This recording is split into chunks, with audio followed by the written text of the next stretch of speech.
Good morning, colleagues. The 39th plenary meeting of the General Assembly is called to order.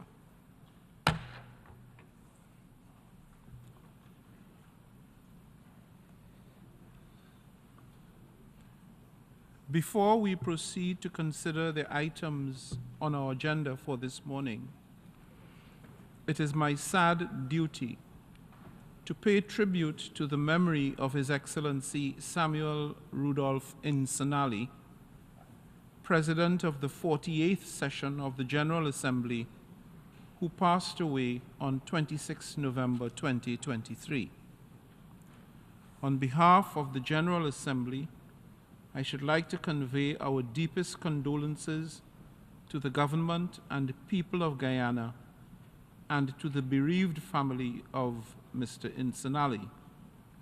I now invite representatives to stand and observe a minute of silence in tribute to the memory of His Excellency Samuel Rudolph Insinali, former President of the General Assembly.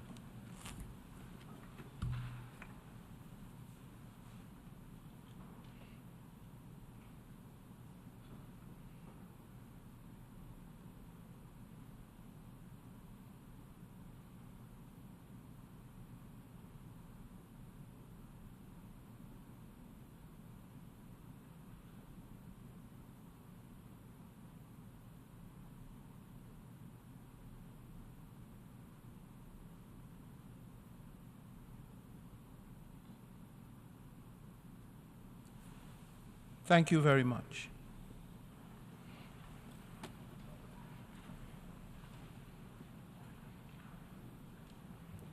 The General Assembly will consider Agenda Item 35, entitled Question of Palestine. Under this item, the Assembly has before it the report of the Committee on the Exercise of the Inalienable Rights of the Palestinian People, circulated in document A/78/35, and a note by the Secretary General circulated in document A/78/303. The President will now deliver a statement from the rostrum.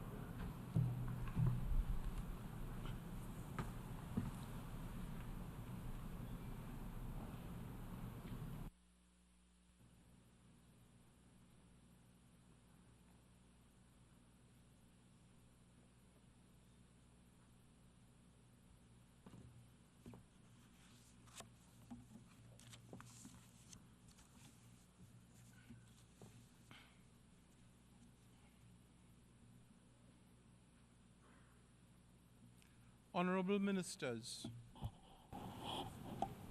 Excellencies, distinguished delegates, the question of Palestine has lingered on the General Assembly's agenda for 76 years. Over the decades, numerous resolutions have been adopted, instruments established, and international law invoked to end the vicious cycle of violence in the Middle East. Yet politics have again grown froth, and the loss of civilian life agonizingly rife, as unfortunately we all are witnessing in recent weeks. The horrifyingly lethal attacks by Hamas on 7th October has deepened the divisions, while Israel's response in placing Gaza under siege has only hastened the urgency to achieve a peaceful and just solution to the situation in the region for a secure and better future for the peoples of the region, in which Israelis and Palestinians live side by side in peace and security within internationally agreed borders. The longer the fear, distrust, appetite for revenge, hatred, and anxiety fester and deepen further, the more lethal the psychological chasm grows, and the darker the shadow it will cast over generations to come. One could be forgiven for asking, where does this end? Excellencies, it is time to acknowledge that the divisions we perpetuate in this hall are deeply connected to the hopelessness that millions will inevitably feel outside these walls. Should we continue to fail in finding common ground, to engage with each other respectfully and in good faith, and to gain traction towards better outcomes? Sustained security and stability in the Middle East cannot and will not be achieved without a just, lasting, and comprehensive peace. The only viable way to break the endless cycle of conflict, violence, and mutual pain and suffering is through a two-state solution in line with the relevant United Nations General Assembly resolutions. Just as the Assembly agreed in 1947 to collectively address this issue, it must now take seriously and uphold its responsibility to support the two sides to peacefully resolve this conflict. This means working much harder to build the consensus needed for peace. It means forging new avenues for direct dialogue between the parties, fostering respect for General Assembly resolutions, and supporting all efforts that build on previous agreements. We must therefore do our utmost to seek all viable outcomes for the sake of the many innocent civilians who have paid and currently are paying the ultimate price of our continued failure to unify. At all costs, we must do our part to avert any regional conflagration.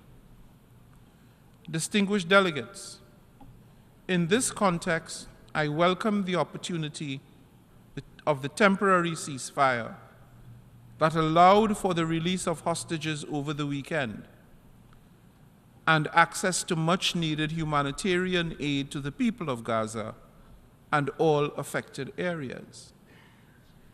I share the deep relief this must bring to the affected and their families. This agreement offered a breakthrough for hope, but it is not nearly enough. I strongly call, yet again, for the humane treatment and immediate unconditional release of all hostages. I reiterate my call for a longer-term humanitarian ceasefire so food, water, and desperately needed medical aid can reach all those in need in the Gaza Strip and all affected areas.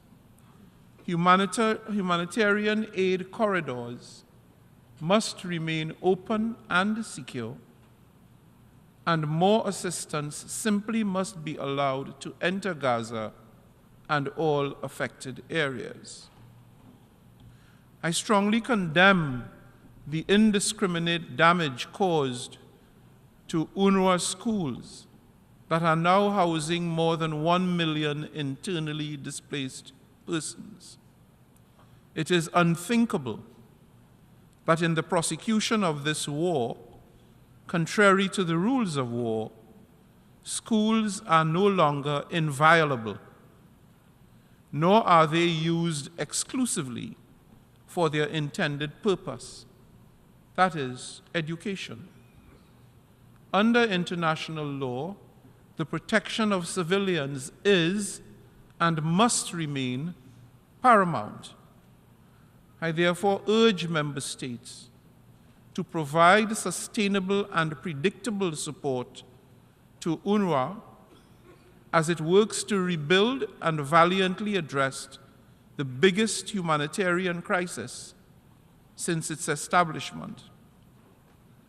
And I reiterate my solemn tribute to all brave UNRWA staff and other humanitarian workers who gave their lives trying to attenuate massive human suffering in the search for life.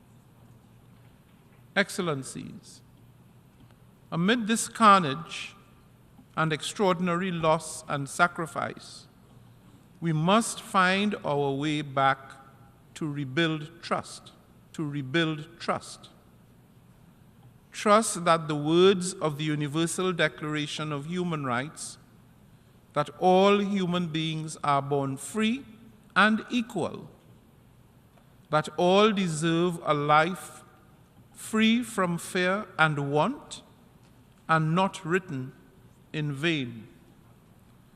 Trust that the UN Charter and international law, the pillars of our multilateral system and foundation for our efforts to chart a more peaceful tomorrow, remain intact.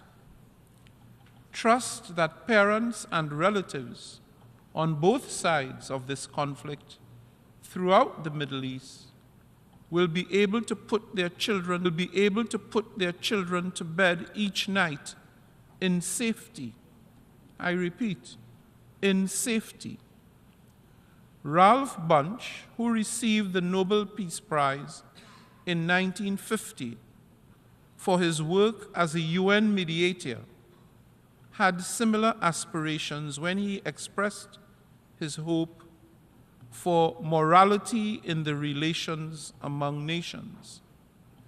I reiterate in his words that there be in our time, at long last, a world at peace in which we, the people, may for once begin to make full use of the great good that is in us, unquote. As President of the General Assembly, I remain at your service should any nation or leader desire my assistance in facilitating dialogue towards this end. I thank you.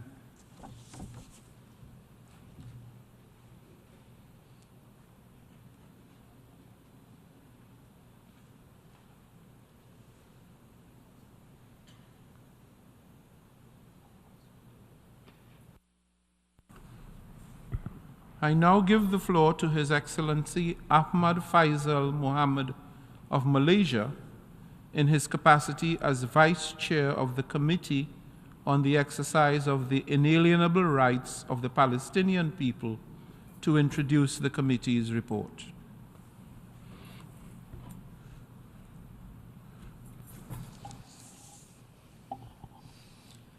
Thank you, Mr. President. Excellencies, allow me first to thank esteemed delegations for their dedication to the question of Palestine and for their support on the 27th October General Assembly vote on humanitarian assistance to Gaza and the resounding General Assembly vote on UNRWA resolutions. The committee also welcomes the adoption of Security Council Resolution 2712/2023 concerning the Gaza Strip and demands all parties to comply with its implementation and their obligations under international law, including international humanitarian law, most notably with regard to the protection of civilians. It is an honor in my capacity as rapporteur of the Committee on the Exercise of the Inalienable Rights of the Palestinian People to present the annual report of the committee contained in document A/78/35. The report covers developments relating to the question of Palestine, as well as the work of the committee between 2nd September 2022 to 31st August 2023. The report is organized in 7 chapters. Chapters 1 and 2 contain the introduction to the report and a brief overview of the major political developments during the reporting period. The referenced developments served as the context for the committee's evolving work program and activities during the reporting period.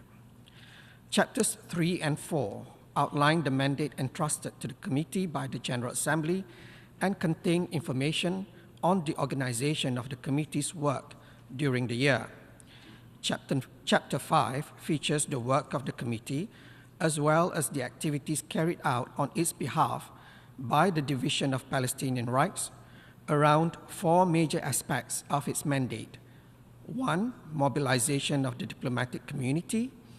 2, raising awareness on the question of Palestine. 3, cooperation with intergovernmental organizations, non-governmental organizations, and UN entities. And 4, capacity building. Chapter 6 reports on the activities of the Special Information Program of the Department of Global Communications on the question of Palestine.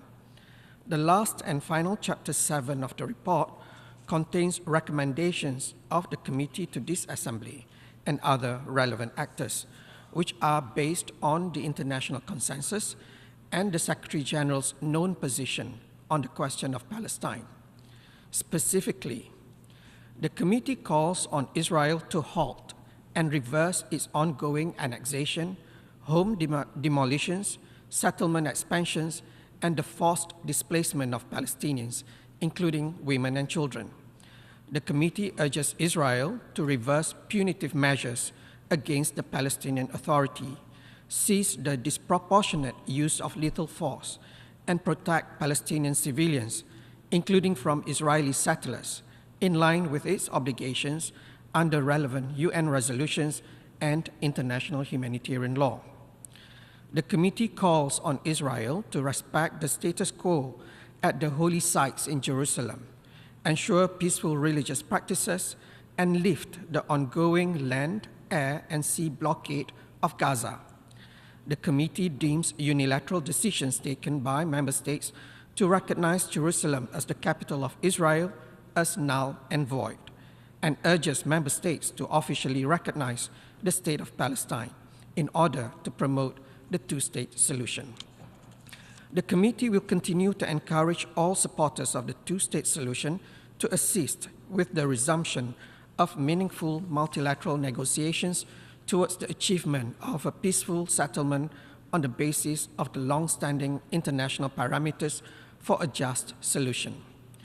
The committee urges the General Assembly and the Security Council to ensure the implementation of the long-standing parameters for peace in accordance with relevant UN resolutions, and calls on the Secretary General to continue to leverage his good offices in support of a political horizon and the two-state solution.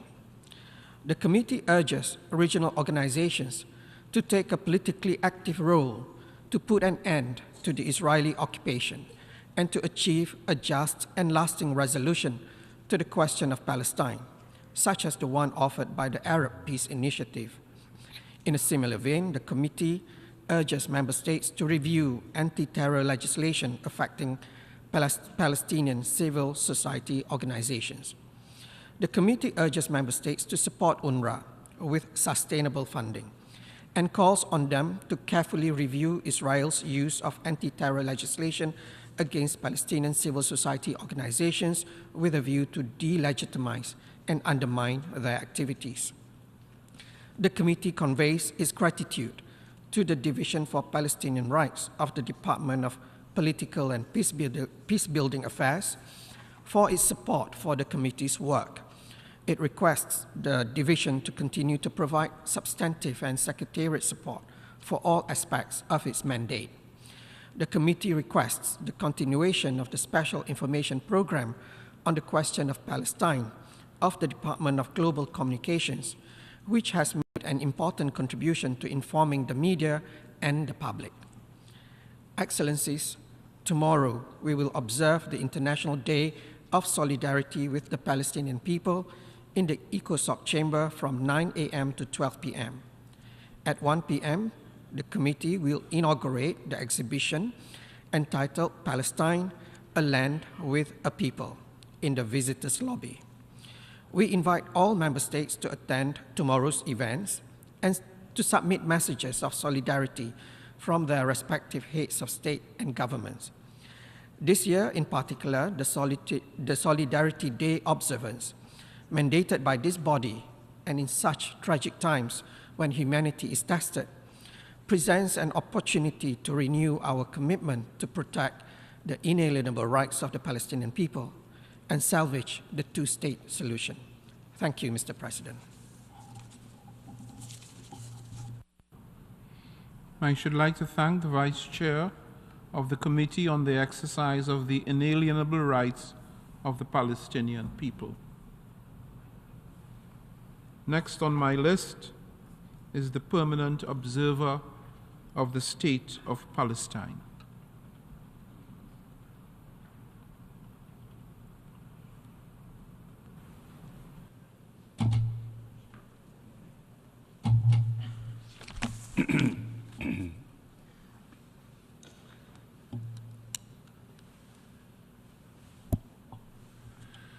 Mr. President, at the outset, I wish to renew our gratitude to the United Nations Committee on the exercise of the inalienable rights of the Palestinian people under the leadership of Senegal and Ambassador Sheikh Niang, and its bureau members, Cuba, Indonesia, Malaysia, Nicaragua, and Namibia, for remaining at the forefront of the international community's efforts address the plight of the Palestinian people to enable the realization of their inalienable rights, including to self-determination and freedom, and to bring an end to the grave and historic injustice they have borne for over 75 years since the start of the Nakba, an ongoing and searing Nakba that we have painfully witnessed in the dark days of these past weeks and across the decades.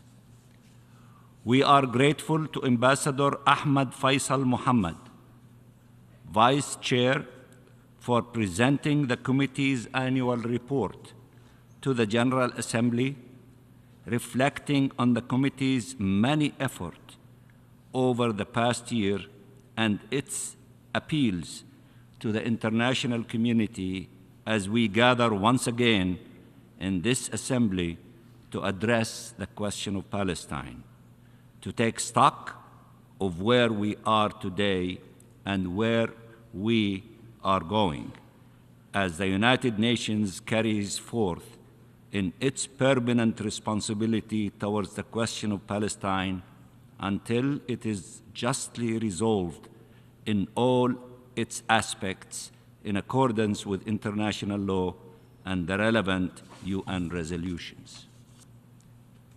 Mr. President, the UN Charter starts with this line: we, the peoples of the United Nations, determined to save succeeding generations from the scourge of war. I often repeat this line in many of my statements. Not a single Palestinian generation has been saved from the scourge of war. Every single one has witnessed and endured horrors in its flesh. An entire nation, over decades, has faced dispossession, displacement, denial of rights, destruction, and death. Maybe since the 1948 generation, this generation is the one that has suffered most painfully and traumatically. This is the deadliest period ever endured by Palestinians in the Gaza Strip, and they have witnessed many previous assaults. This is the largest forced displacement of Palestinians since the Nakba. This destruction is apocalyptic and the humanitarian crisis catastrophic. There are no laws, no morals, no principles in this world that can justify this abhorrent, inhumane reality. It is one that shakes humans' conscience and demands global action for justice. Mr. President, the massacres against our people in Gaza have mobilized peoples and nations all around the world, speaking out against injustice and calling for justice, calling for a ceasefire now in Gaza. I repeat, calling for a ceasefire now in Gaza, calling for an end to the Israeli occupation and oppression of the Palestinian people, calling for a free Palestine. The General Assembly was the first UN body to reflect this global outrage and to take a clear and unequivocal stance for calling for an immediate, durable, and sustained humanitarian truce leading to a cessation of hostilities. I must add, the Secretary General called for a humanitarian ceasefire now, and the President of the General Assembly a few minutes ago in his statement repeated the same idea. The Assembly convened in an emergency special session and took this courageous step over 1 month ago. 2/3 of the UN membership voted in favor of this resolution. Had it been implemented then, thousands of Palestinian lives would have been spared and families would not have endured such agony and anguish. In adopting this resolution, the General Assembly was guided by the imperatives of legality, morality, and humanity, and it proved also to be correct politically. It took the Security Council several more deadly and devastating weeks to finally act on a less ambitious resolution, but driven by several of the same humanitarian considerations addressed by the General Assembly.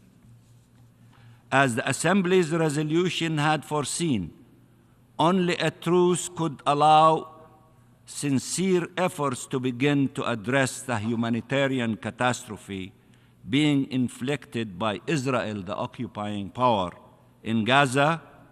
Only a truce could lead to the release of people held in captivity and avoid further regional escalation. This truce must turn into a permanent ceasefire. The massacres of Palestinian children, women, and men cannot resume, should not resume. You should not allow it to resume. The human conscience cannot bear it. International law, including humanitarian and human rights law, prohibits it. International law, but also the norms of humanity, demand that we act to stop this war against innocent civilians and save human lives, that we act for humanitarian aid and access throughout the Gaza Strip, the return of those displaced without delay, the end of the siege and blockade, and that we act for accountability. Nothing can ever justify war crimes, crimes against humanity, and genocide.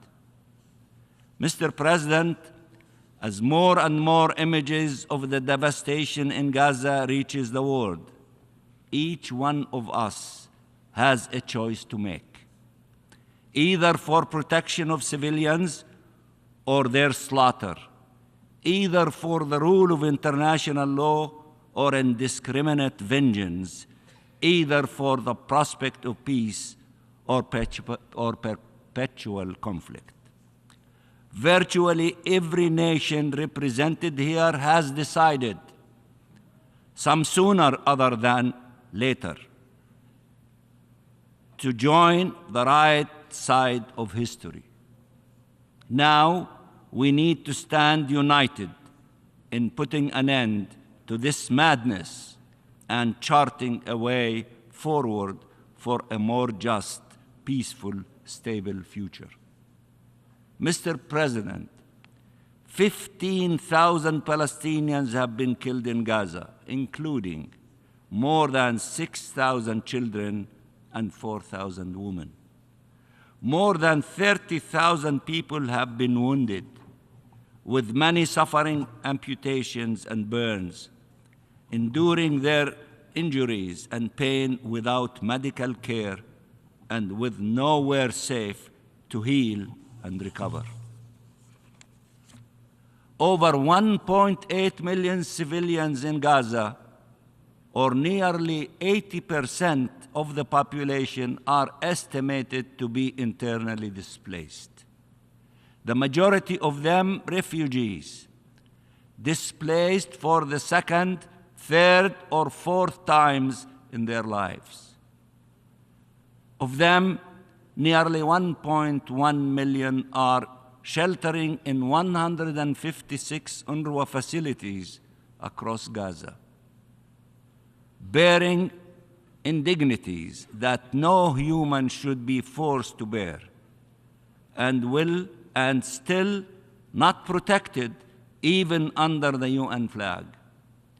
Even that is not respected by the occupying power, as it deliberately strikes at homes, schools, hospitals, and UN shelters with barbaric and punitive violence, intent on destroying the basis of human life in Gaza, intent on terrorizing and traumatizing everyone. The sheer magnitude of the killing and maiming, of the destruction and forced displacement, is testimony to how indiscriminate this war is, and goes to show that its primary targets and victims are actually the civilian population in the Gaza Strip. No conflict in recent memory has seen so many children killed at this pace, civilians killed at this pace, journalists killed at this pace, UN staff killed at this pace, humanitarian and medical personnel killed at this pace. This is a full-fledged war against Palestine and its people. This is reconfirmed by what we are witnessing in the West Bank, with over 230 Palestinians killed and thousands have been injured in the span of 7 weeks at the hands of Israeli occupation forces and settlers. Added to the more than 180 Palestinians killed prior to October, in total, among them, 107 children. This is the deadliest period virtually ever witnessed in the West Bank. Over 1,200 Palestinians have been displaced over the same 7 weeks period, added to the more than 1,000 forcibly displaced earlier this year, as Israel carries on non-stop with its illegal settlement, colonization, and annexation of our land. More than 3,000 Palestinian civilians, including children, have been arrested and detained by incessant military raids by the Israeli occupying forces across the West Bank, including East Jerusalem, in the same 7 weeks period, now bringing the number of prisoners to over 10,000 Palestinians held captive in Israeli jails, enduring inhumane conditions. The oppression and persecution, abuse and discrimination against our people continues unabated under this illegal Israeli colonial occupation and apartheid regime. It is the same logic at play everywhere. For the Israeli government, the priority is not security. It is the destruction of the Palestinian nation, of the very presence and existence of the Palestinian people on their land of Palestinian statehood.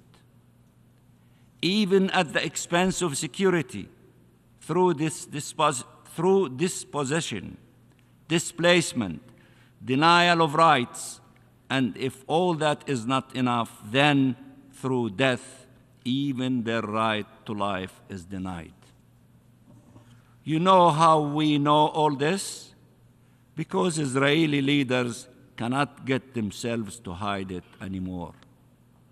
They are telling you this every day, in every statement they make. In the words of one of them, Palestinians have three choices, and this one is a minister sitting in the cabinet of Prime Minister Netanyahu. The choices are surrender and subjugation, exodus, or death. Three choices: surrender and subjugation, exodus, or death. And we reject these things because we are proud people and we are determined to live in our national homeland. Mr. President,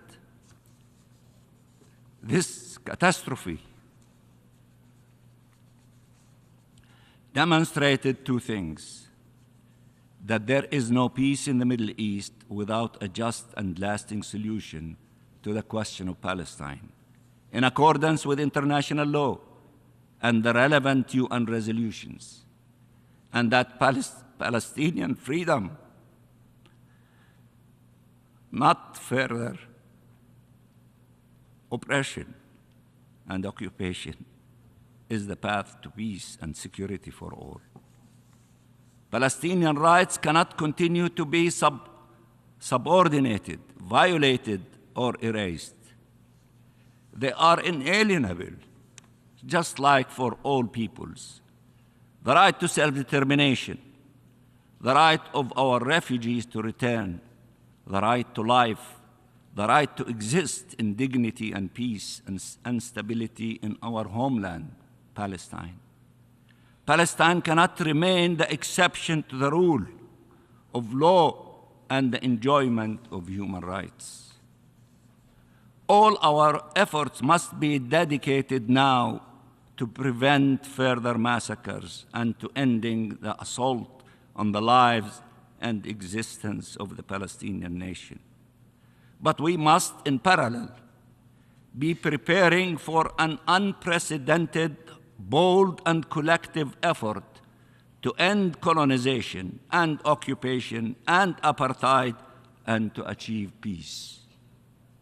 The two-state solution requires a strong, independent, and sovereign Palestinian state on the 1967 borders with East Jerusalem as its capital. Those who favor such a solution must take action against the colonial occupation that prevents and kills such a prospect and must recognize the state of Palestine, provide it with membership at the UN, and help it actualize its sovereignty on the ground. You have to act now. We have to become like you, a full member in the United Nations, to begin the process of the actualization of the two-state solution after we end the occupation. It is your collective responsibility to allow us to accomplish that. We have stated before in this August Assembly, and must reiterate, Palestine is the answer. Justice in Palestine would mean that our international law-based order has triumphed over impunity and double standards. Justice in Palestine would mean that freedom, peaceful settlement, and coexistence have triumphed over oppression and discrimination. Justice in Palestine means we have upheld the principle that we are equals as human beings and as nations. Let us continue to work together to achieve that justice and to achieve the peace and security that the Palestinian and Israeli peoples, that our region and that the world needs. Help us to accomplish that. I thank you, Mr. President, and once again express my thanks to all members of the committee and to the Division for Palestinian Rights and to all states who continue to offer their principled support and solidarity to the Palestinian people in our ongoing journey to justly and peacefully resolve the Palestine question. And I thank you very much. I should like to thank the observer of the Observer State of Palestine for his statement. Next on my list is Her Excellency Retno Lestari Priyansari Marsudi, the Minister of Foreign Affairs of Indonesia. You have the floor, ma'am.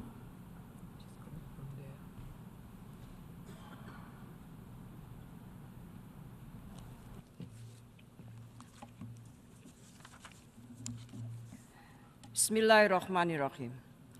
Mr. President, on 26 October, I had stood at this hall to attend the emergency special session where Indonesia co-sponsored the resolution on the Gaza crisis.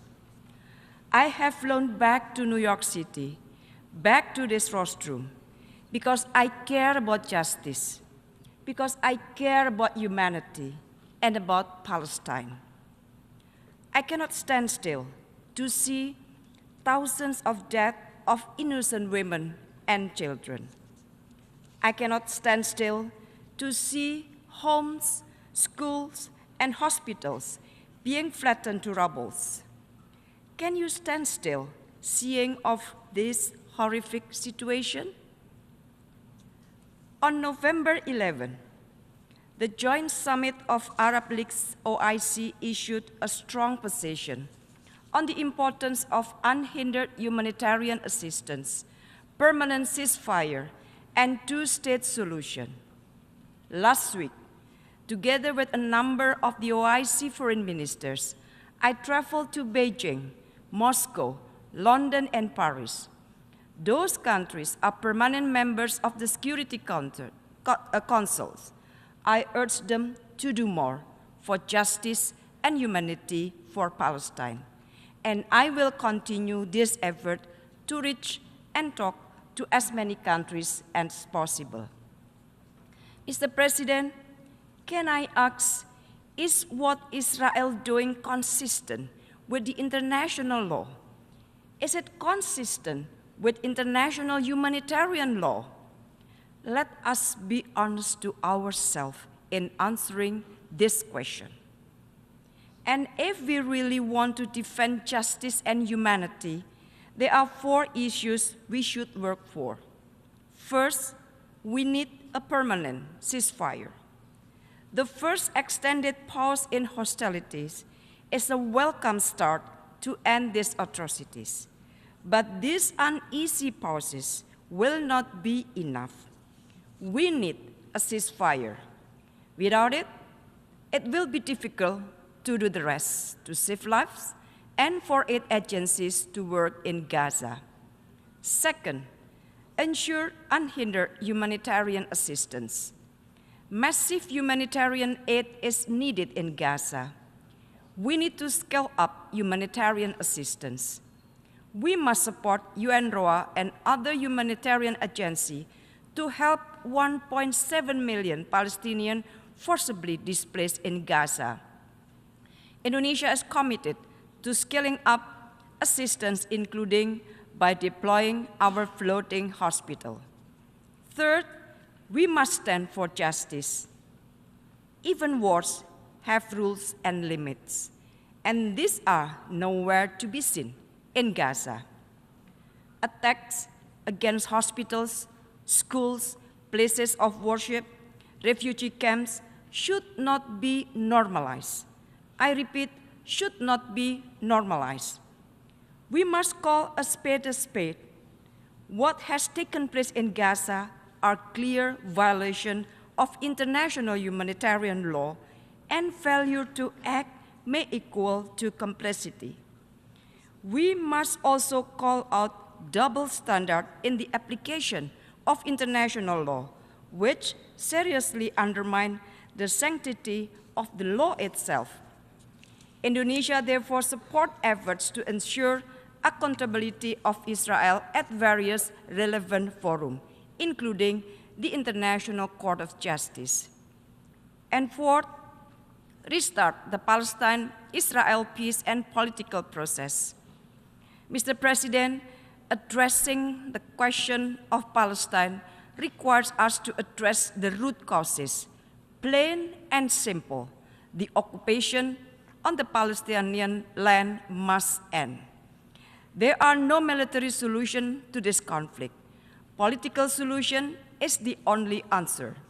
We need a credible negotiation process that is transparent and equitable, with Palestine and Israel having equal standing as UN full members, leading to a two-state solution based on internationally agreed parameters. Mr. President, Indonesia calls on the global community to stand together with humanity.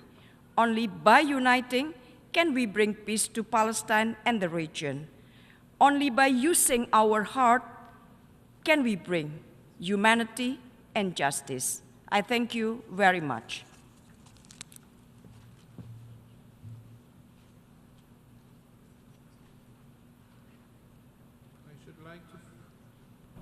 I should like to thank the distinguished representative of Indonesia, and I now offer the floor to the distinguished representative of Oman, speaking on behalf of the Gulf Cooperation Council.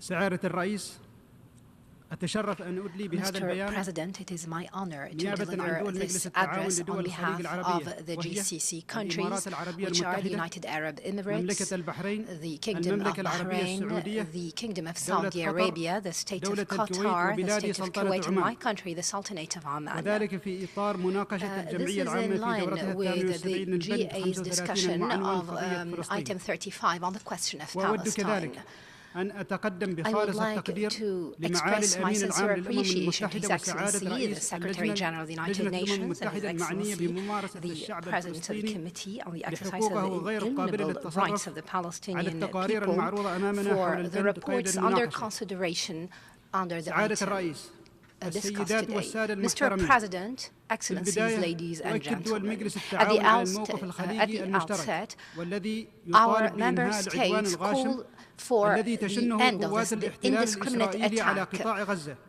والذي يستهدف launched by the المدنيين Israeli والأعيان occupation forces المدنية against بما في Gaza, ذلك targeting المستشفيات civilians and والمدارس civilian properties, ومقار including الأمم hospitals, المتحدة schools, and UN وترفض sites. توصيف We هذا العدوان reject على أنه calling بمثابة this دفاع عن attack النفس as a ذلك أن self-defense. إسرائيل هي سلطة Israel, الاحتلال the وفقا occupier, لقرارات is an الشرعية الدولية occupying power والقانون in line with الدولي. resolutions of international كما legitimacy and تشير international دول مجلس law. التعاون The countries of بقرار the مجلس GCC الأمن commend 2712 Security الصادر Council بتاريخ Resolution 15 2712 نوفمبر issued on the 15th of 2023 November الذي يدعو 2023, إلى وقف which calls إلزامي for لإطلاق a النار من أجل mandatory إنقاذ ما يمكن ceasefire إنقاذه to وبالأخص safeguard الأطفال especially children. قرار We also الجمعية support الصادر خلال General الدورة Assembly الاستثنائية الطارئة resolution بتاريخ 27 أكتوبر issued on the 27th of 2023 October الذي نص 2023, على وقف which فوري provided for لإطلاق an النار وإدخال immediate المساعدات ceasefire and access of وتطالب humanitarian دول assistance. المجلس بالتنفيذ The الفوري GCC لهذه countries القرارات call for an دون immediate قيد أو شرط implementation of these وترفض resolutions رفضا without قاطعا precondition, أي and مساعي we أو categorically توجهات reject لتهجير any للتهجير attempt القسري at للفلسطينيين من forcibly أراضيهم displacing Palestinians from their وفي إطار territories. الجهود الرامية In إلى line خفض with the التصعيد efforts aimed at وحماية de-escalation المدنيين and وإيصال protecting المساعدات civilians as well as الإنسانية إلى الأشقاء ensuring the delivery الفلسطينيين of في humanitarian القطاع assistance to our brotherly ترحب people دول مجلس in the التعاون strip. باتفاق We الهدنة الإنسانية welcome the الذي humanitarian تحقق truce نتيجة reached لنجاح الوساطة thanks to المشتركة the لدولة success قطر of the joint mediation of the وجمهورية state مصر of العربية Qatar as والولايات well المتحدة as the الأمريكية Republic في of Egypt إبرامه and the بين United States of إسرائيل وحركة America المقاومة between الإسلامية حماس Israel في يوم and الأربعاء الموافق the 22 national نوفمبر resistance 2023 movement Hamas.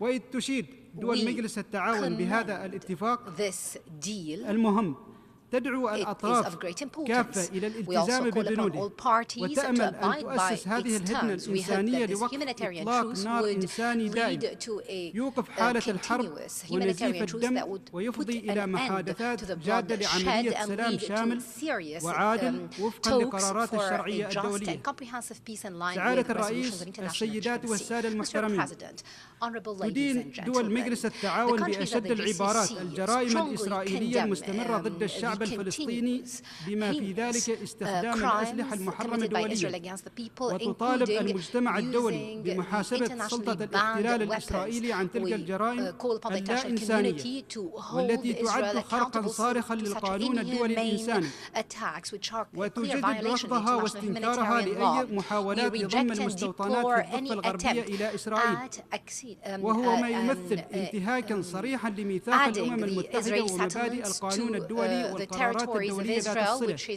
بما في ذلك قرار مجلس الأمن رقم 2334 لعام 2016 والرأي الاستشاري لمحكمة العدل الدولية لعام 2004 واتفاقية جنيف الرابعة لعام 1949 وتدين دول مجلس التعاون استمرار إسرائيل في بناء المستوطنات في الأراضي الفلسطينية المحتلة وتحث المجتمع الدولي على تكثيف جهوده لممارسة الضغط على السلطات الإسرائيلية لوقف الاستيطان ومحاسبة إسرائيل سياسيا وقانونيا ودبلوماسيا واقتصاديا لانتهاكات القوانين الدولية ذات الصلة كما تدين دول مجلس التعاون الاقتحامات المتكررة لساحات المسجد الأقصى المبارك من قبل المستوطنين الإسرائيليين بدعم وحماية قوات الاحتلال الإسرائيلي وتعتبر هذه الاقتحامات خرقا خطيرا للقانون الدولي وللوضع القائم في القدس ومقدساتها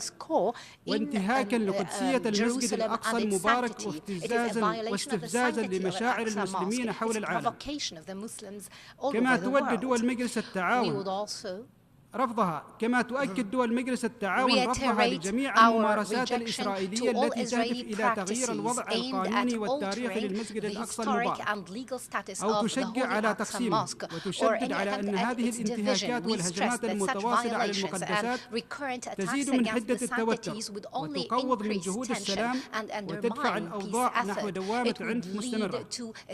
ختاما تجدد دول مجلس التعاون دعمها القوي للأشقاء الفلسطينيين من خلال دعم جهود دولة فلسطين السياسية والقانونية لنيل الاستقلال وتقرير المصير على أرضها المحتلة وتؤكد على ضرورة أن تستجيب سلطات الاحتلال الإسرائيلي لدعوات السلام وتشارك في مفاوضات جادة وبحسن نية لتحقيق السلام وذلك على أساس حل الدولتين ما من شأنه إشاعة الأمن والاستقرار في هذه المنطقة الحيوية من العالم.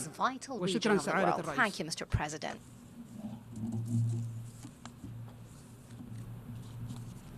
Next, I now thank the distinguished representative of Oman for his statement speaking on behalf of the Gulf Cooperation Council and offer the floor to Jamaica speaking on behalf of the Caribbean community.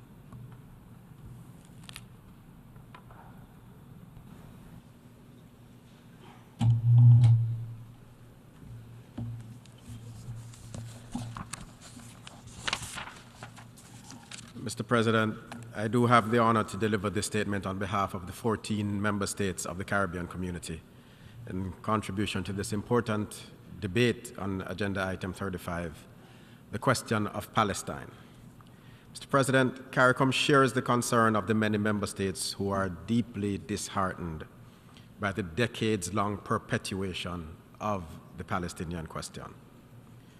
Despite the existence of both a legal and moral framework to resolve the question, it persists to the detriment of both Palestine and Israel. At the outset, therefore, CARICOM underscores that a permanent and just solution to the question of Palestine will both fulfill the Palestinians' right to self-determination and guarantee the security of Israel. Since the last debate on this agenda item, CARICOM has taken note of the developments on the issue and is disturbed that there have been no advances towards implementation of the various UN resolutions on the matter. The situation has instead worsened, and even more so since the events of 7th October.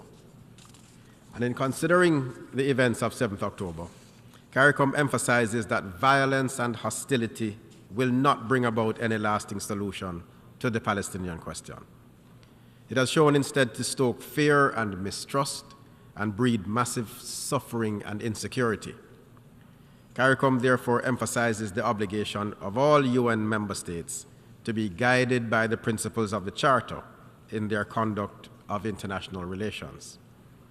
CARICOM also emphasizes member states' obligations to operate in the confines of international law, including international human rights law and international humanitarian law. Mr. President, the events of 7th October and the response thereto have led to a massive escalation of violence in the Israeli-Palestinian conflict. We condemn these events in the strongest terms. CARICOM is appalled by the loss of so many innocent lives, and in such a short span of time. We are particularly appalled that women and children number in the majority of those killed. CARICOM commiserates with the relatives and friends of those who have died under such tragic circumstances, including the more than 100 UN staff members killed in the line of duty. CARICOM is also concerned about the humanitarian crisis in the Gaza Strip, which has worsened exponentially since 7th October. The recent truce between Israel and Hamas, including the current pause in the fighting, was an important first step towards the complete cessation of hostilities. We call for a permanent ceasefire. This is critical for delivering life-saving support to the besieged population of the Gaza Strip. It is also critical for setting them on a path to recovery. Mr. President, the international community, including the UN, must seriously contemplate measures for permanently resolving the question of Palestine. As we observed earlier, both the legal and moral framework exist for a permanent solution, but must be matched by the political will. Outside of a permanent solution, Israelis and Palestinians will continue to endure recurring cycles of violence. Further, Palestinians' legitimate aspiration to exercise their right to self-determination will continue to be unjustly delayed. We cannot continue to leave the Palestinian people behind. For its part, CARICOM is open to playing its usual constructive role in taking forward the question of Palestine. I thank you. I should like to thank the distinguished representative of Jamaica for his statement on behalf of CARICOM, and I now offer the floor to the distinguished representative of the state of Qatar.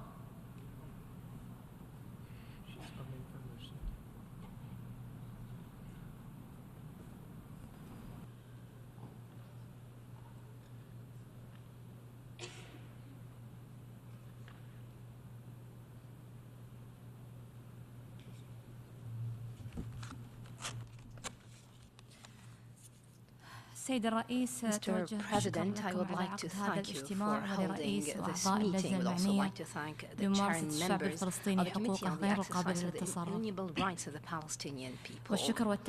Our thanks are also due to the efforts of the Division of Palestinian Rights and the Department of Global Communications Special Information Program on the Palestinian question. We would like to reiterate the state of Qatar's solidarity with the brotherly Palestinian people until they gain their just rights. We associate ourselves with the statement of the GCC.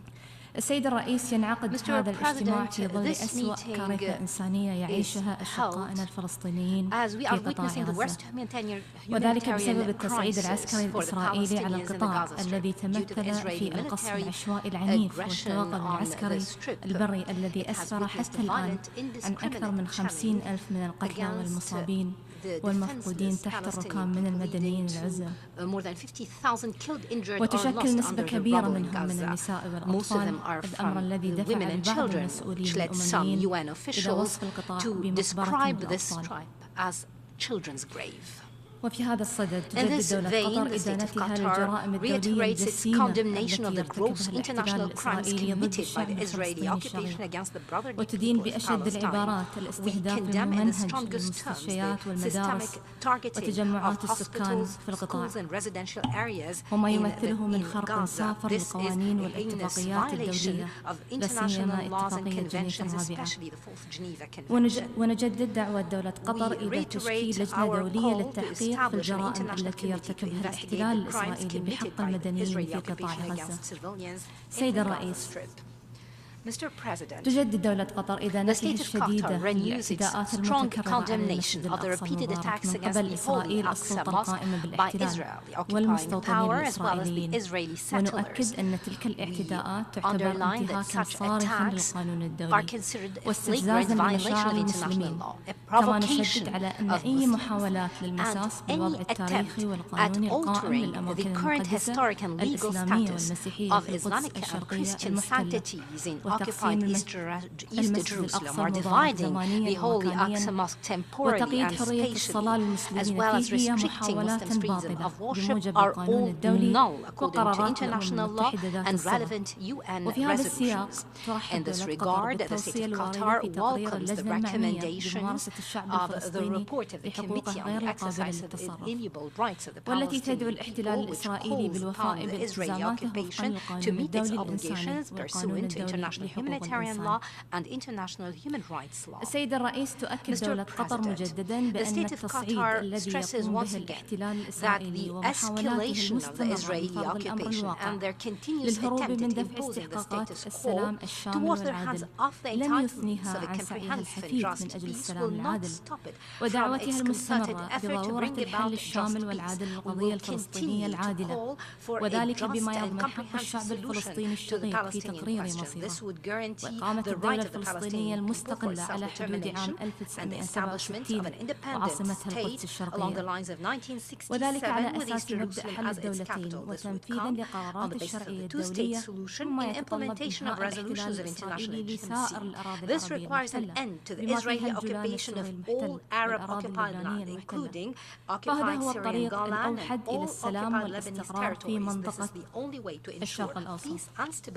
سيد الرئيس، ينعقد هذا الاجتماع وقد مرت 4 أيام على تطبيق اتفاق الهدنة الإنسانية الذي نجح جهود الوساط المشترك لدولة قطر مع جمهورية مصر العربية والولايات المتحدة الأمريكية في إبرام بين إسرائيل وحماس، والذي بدأ تطبيقه في يوم الجمعة الماضي الموافق 24 نوفمبر. وفي إطار جهود وساطتها المستمرة، أعلنت دولة قطر بالأمس بأنه قد تم التوصل إلى اتفاق لتمديد الهدنة الإنسانية في قطاع غزة يومين إضافيين بالشروط السابقة، وقد أدى اتفاق الهدنة حتى تاريخه إلى إطلاق 69 من الأسرى المدنيين من النساء والأطفال في قطاع غزة، وإطلاق سراح 150 من النساء والأطفال الفلسطينيين المحتجزين في السجون الإسرائيلية. وبذات السياق نجح اتفاق الهدنة في السماح بدخول عدد أكبر من القوافل الإنسانية والمساعدات الإغاثية بما فيها الوقود المخصص للاحتياجات الإنسانية. including fuel for ختاما humanitarian السيد needs. الرئيس To تؤكد conclude, دولة Mr. قطر President, استمرار the state of مساعيها Qatar stresses الدبلوماسية that it لخفض will continue التصعيد its وحقن diplomatic الدماء endeavors وحماية to المدنيين de-escalate, stop وإيصال the المساعدات bloodshed, الإنسانية protect للمحتاجين. civilians, and deliver وتأمل دولة قطر assistance أن to those تؤسس in هذه need. We الهدنة hope that this الإنسانية humanitarian لوقف truce إطلاق would نار lead to دائم a sustained يوقف and آلة durable الحرب ceasefire ونزيف that would الدماء put a stop to the war machine ويمهد الطريق and the إلى bloodshed. محادثات It would جادة also لعملية pave the way سلام for تضمن serious الوصول talks إلى on اتفاق a سلام peace process شامل that would وعادل lead to a ومستدام comprehensive, وفقا just, and لقرارات durable الشرعية peace الدولية. deal in وشكرا line لكم with سيد resolutions of الرئيس. international legitimacy. Thank you, Mr. President. I should like to thank the distinguished representative of the State of Qatar for his statement, and I now offer the floor to the distinguished representative of the Maldives.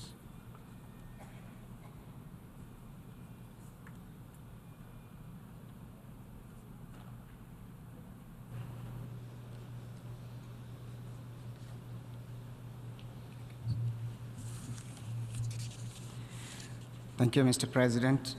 My delegation extends our appreciation to the Secretary General for his detailed report on the agenda item Questions of Palestine, documenting the prolonged struggle for Palestinian people. This long-standing issue, marked by Palestinian suffering, demands our urgent attention for a comprehensive and just resolution that considers its complex historical, political, and humanitarian aspects. Mr. President, tomorrow, as we mark the International Day of Solidarity with the Palestinian people this year, my delegation wishes to convey the following message from the newly elected President of the Republic of Maldives, His Excellency Dr. Mohamed Muiz. I quote, "I firmly reassert the unwavering support of the people and the government of Maldives to the people and the government of State of Palestine in their legitimate right for full sovereignty and to live in peace with safety and security." End quote. Mr. President, the Maldives strongly condemns the ongoing brutal occupation and collective punishment of innocent Palestinians, civilians. Indeed, the current Israeli-Palestinian conflict did not start on 7th October 2023. Over many decades, Israel has caused immense humanitarian, social, economic suffering to millions of Palestinians, especially women and children. And as we speak, we are confronted with a dire humanitarian crisis in Gaza. Israeli war against Gaza has led to tragic loss of over 15,000 lives and more than 30,000 people injured. The Israeli Defense Force intentionally targeted civilians, infrastructure, including hospitals, schools, and shelters, which has forced many Palestinians to leave their homes. These actions by Israel seriously violate international humanitarian law. Israeli actions in occupied territories must not be exempt from international and humanitarian law or the authority of the Security Council, as well as strong condemnation of this assembly. We firmly believe that the rule of law should be applied equally to all countries, regardless of their size or influence. Those responsible for flagrant violations of international law and international humanitarian law must be held accountable for their actions. Therefore, the Maldives calls on the International Criminal Court to investigate possible war crimes committed by Israel against the Palestinian people. Mr. President, this Assembly reconvened its 10th emergency special session last month, where a landmark resolution was adopted urging resolute action to halt violence against innocent civilians in Palestine. Today, almost a month after the resolution was adopted, we reiterate the resolution's call for an immediate, enduring, and sustainable humanitarian ceasefire in Gaza, the provision of essential supplies and medicine, and an end to mass forced displacement in the occupied Palestinian territory. Following adoption of this resolution, we are encouraged by the accelerated actions to find solutions to this crisis. My delegation also welcomes the adoption of UN Security Council Resolution 2712 on November 15, 2023, which urges immediate and extended humanitarian pause in Gaza and and the unconditional release of hostages. We strongly support the Council's call for all parties to uphold their responsibilities under international law, including international humanitarian law, to prioritize the protection of innocent civilians. Mr. President, we commend Qatar's role and other countries in mediating an agreement for an extended humanitarian truce. Now the international community must work tirelessly to implement this truce and ensure a way forward that averts the resumption of this conflict, leading to a permanent ceasefire. Every minute of the truce helped to deliver essential supplies to the millions enduring this humanitarian catastrophe. Every minute of the truce prevents regional spillover and protects the lives of dedicated humanitarian workers. Every minute of the truce helps to release hostages and saves the lives of civilians, particularly women and children. The Maldives commends the efforts of WHO to evacuate 151 critically ill patients and 31 babies in critical conditions from the besieged Al-Shifa hospital. This is just one example that highlights the urgent need for unimpeded humanitarian access. The Maldives joins the international community in paying tribute to the sacrifices of the humanitarian aid workers and personnel, including UNRWA staff, who put their lives on the line to alleviate the suffering of vulnerable population in acutely dangerous conditions. We urge the international community to support UNRWA more robustly. Mr. President, the administration of President Dr. Muiz and the Maldivian people will remain steadfast in supporting the establishment of a free and independent Palestine. We remain steadfast in our unwavering commitment to the Palestinian people in pursuing their inalienable rights, including their rights of self-determination. We call on the international community to continue to urge Israel to end the illegal occupation of Palestine immediately and return the land seized forcefully and stop the illegal settlements, to stop the assaults on lives and dignity of people in Gaza, in the West Bank, and everywhere in the occupied territory, and to recognize Palestine as an independent state with East Jerusalem as its capital with pre-1967 borders. The Maldives reiterates its call for the member states of the United Nations to uphold the UN's Charter, international human rights and humanitarian law, and support the inalienable rights of the Palestinian people. We urge the member states to increase efforts to restart the peace processes, seeking a long-term solution where peace reigns. Mr. President, my delegation reiterates our call on UN members to recognize Palestine as an independent state and support its full UN membership. The plight of Palestinian people should be a global priority, and we urge international community to strengthen its resolve to end the violation of human rights and the suffering of the people of State of Palestine. I thank you, Mr. President. I should like to thank the representative of Maldives for his statement, and I now invite the distinguished representative of Namibia to take the floor.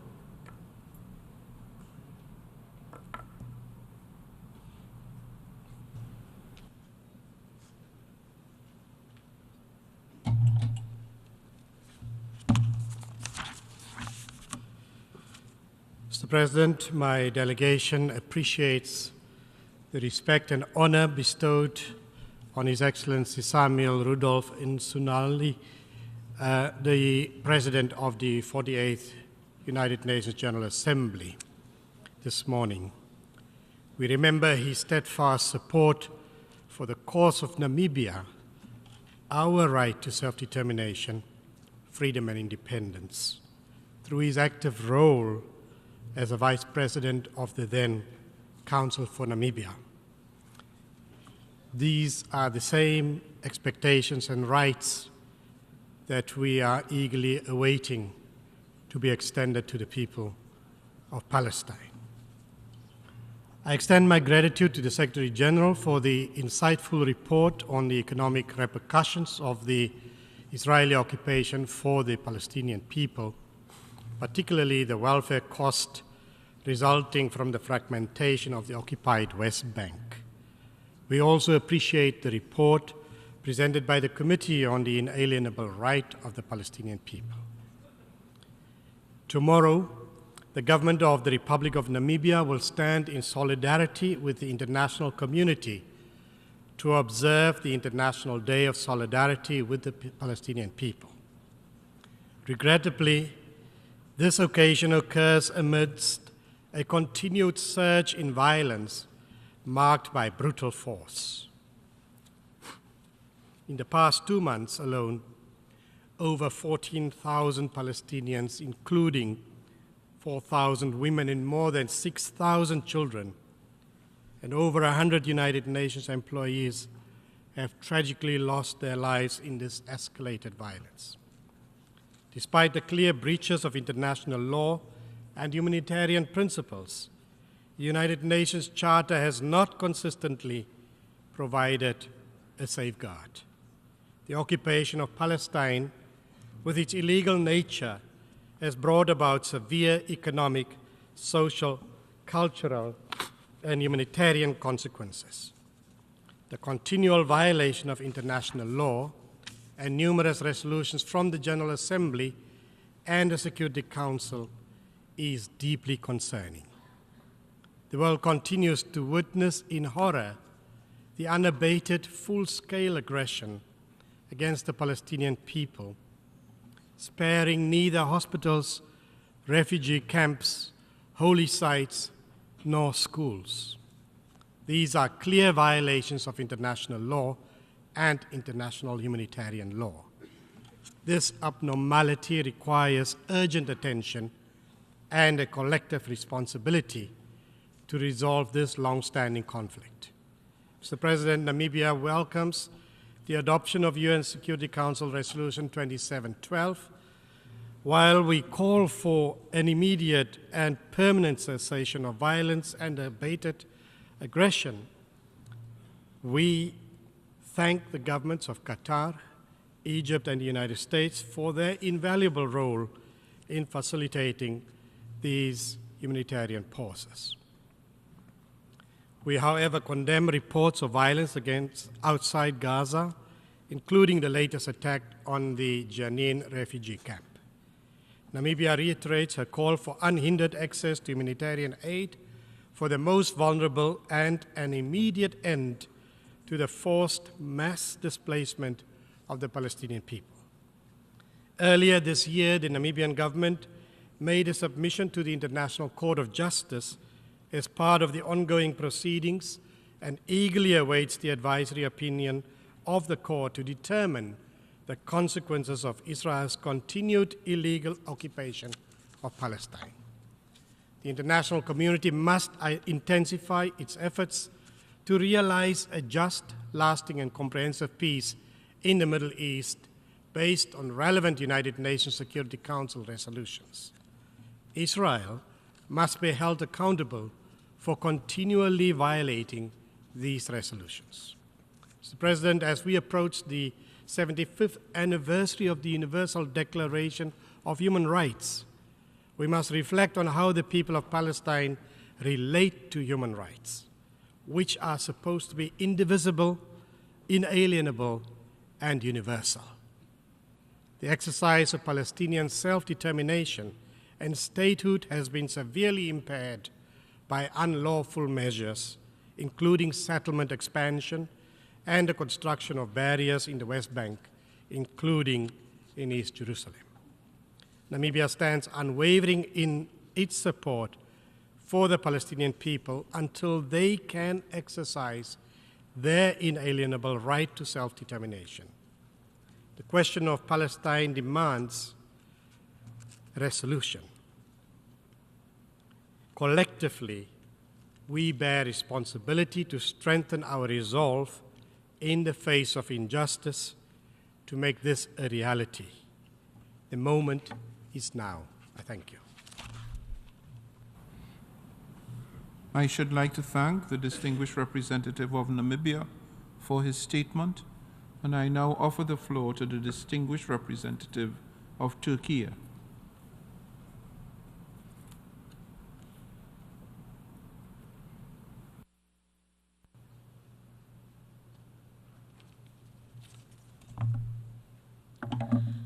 Mr. President, today's meeting takes place at a critical juncture.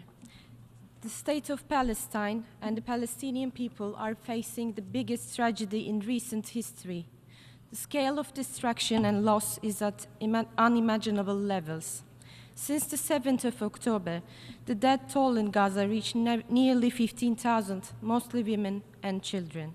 Civilians and civilian infrastructure, including hospitals, mosques, churches, schools, refugee camps have been under constant bombardment. Almost half of the housing units are destroyed. Over 2 million Palestinians are in dire need of humanitarian aid. They are being subjected to acts of collective punishment and forced displacement. International law and international humanitarian law are constantly being violated. The UN agencies have been repeatedly maintaining for the last few weeks that nowhere is safe in Gaza. The Secretary General described the current state of Gaza as a graveyard for children. UNICEF Executive Director referred to Gaza as the most dangerous place in the world to be a child. No one is spared from the brutal Israeli attacks, even under the UN flag. We commend the UN agencies and the humanitarians who are working on the ground under unbearable conditions, even after becoming victims themselves. We express our deepest condolences for over 100 brave UN personnel who lost their lives in this honorable mission. Mr. President, since the outset of the conflict, Turkey has been calling for an immediate and unconditional ceasefire, urgent and unimpeded humanitarian access, and full compliance with international law. We hope that the agreement reached last week between Israel and Hamas can lead to a more life-saving aid to reach Gaza and safe return of the remaining hostages. However, it is clear that only a durable ceasefire can prevent further violence and suffering. The unhindered flow of sufficient humanitarian aid must reach all people in need in Gaza. Civilians and civilian infrastructure, including the UN facilities hosting displaced people, must be protected everywhere. Forced displacements of the Palestinians must stop. International law should be upheld. Mr. President, to stop the carnage in Gaza, Turkey has mobilized all diplomatic and humanitarian efforts. OIC Arab League leaders met in Riyadh on 11th of November at the joint Arab-Islamic Extraordinary Summit. They strongly condemned the Israeli aggression in Gaza and called for an immediate ceasefire and sustainable humanitarian access. Our foreign ministers have been visiting major capitals to initiate international action to stop the war in Gaza. Minister Fidan, alongside with other ministers, will be here in New York tomorrow to attend the Security Council briefing on Palestine. We have been doing our utmost to send the much-needed humanitarian aid to Gaza. So far, Turkey has sent over 200 tons of humanitarian aid to Egypt's Al Arish airport via 11 aircrafts. We have transferred 88 patients from the Turkish-Palestinian Friendship Hospital in Gaza to Turkey to continue their treatments. Our humanitarian aid workers and health personnel are working tirelessly on the ground. Once again, I thank brotherly Egypt for their efforts and cooperation. Mr. President, we welcome the adoption of Resolution 2712 at the Security Council. However, the failure of the Security Council to adopt any decision for almost 6 weeks or to call for an immediate ceasefire cannot go unnoticed. The UN Security Council and its members have a special responsibility to stop this war that they cannot abstain from. The humanitarian resolution by the General Assembly at its emergency special session, which we have co-sponsored, remains the strongest voice and common position of the international community to the Israeli aggression. Mr. President, we should all be very clear about the root causes of the problem, which is the illegal occupation of Palestinian territory by Israel.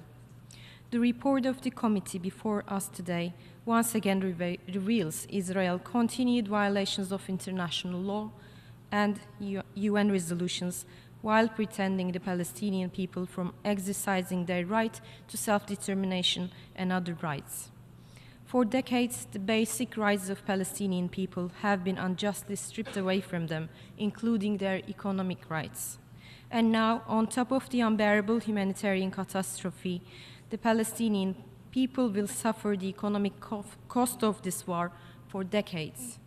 Mr. President, let me conclude by reiterating Turkey's unwavering support to all efforts towards finding a comprehensive and lasting solution to the Israeli-Palestinian conflict based on a two-state vision and pre-1967 borders with East Jerusalem as the capital of the State of Palestine.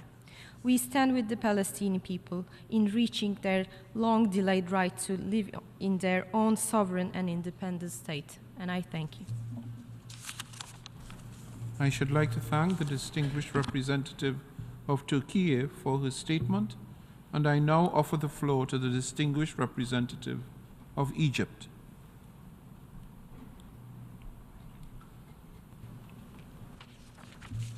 شكرا سيد الرئيس. أتقدم لكم سيد الرئيس بالشكر على عقد هذا الاجتماع لمناقشة البند 35 المعنون القضية الفلسطينية، حيث تأتي مناقشة الجمعية العامة لهذا البند في توقيت عصيب بالنسبة للقضية الفلسطينية ومنطقة الشرق الأوسط بشكل عام، جراء الاعتداءات الإسرائيلية الغاشمة على الأراضي الفلسطينية المحتلة خاصة قطاع غزة.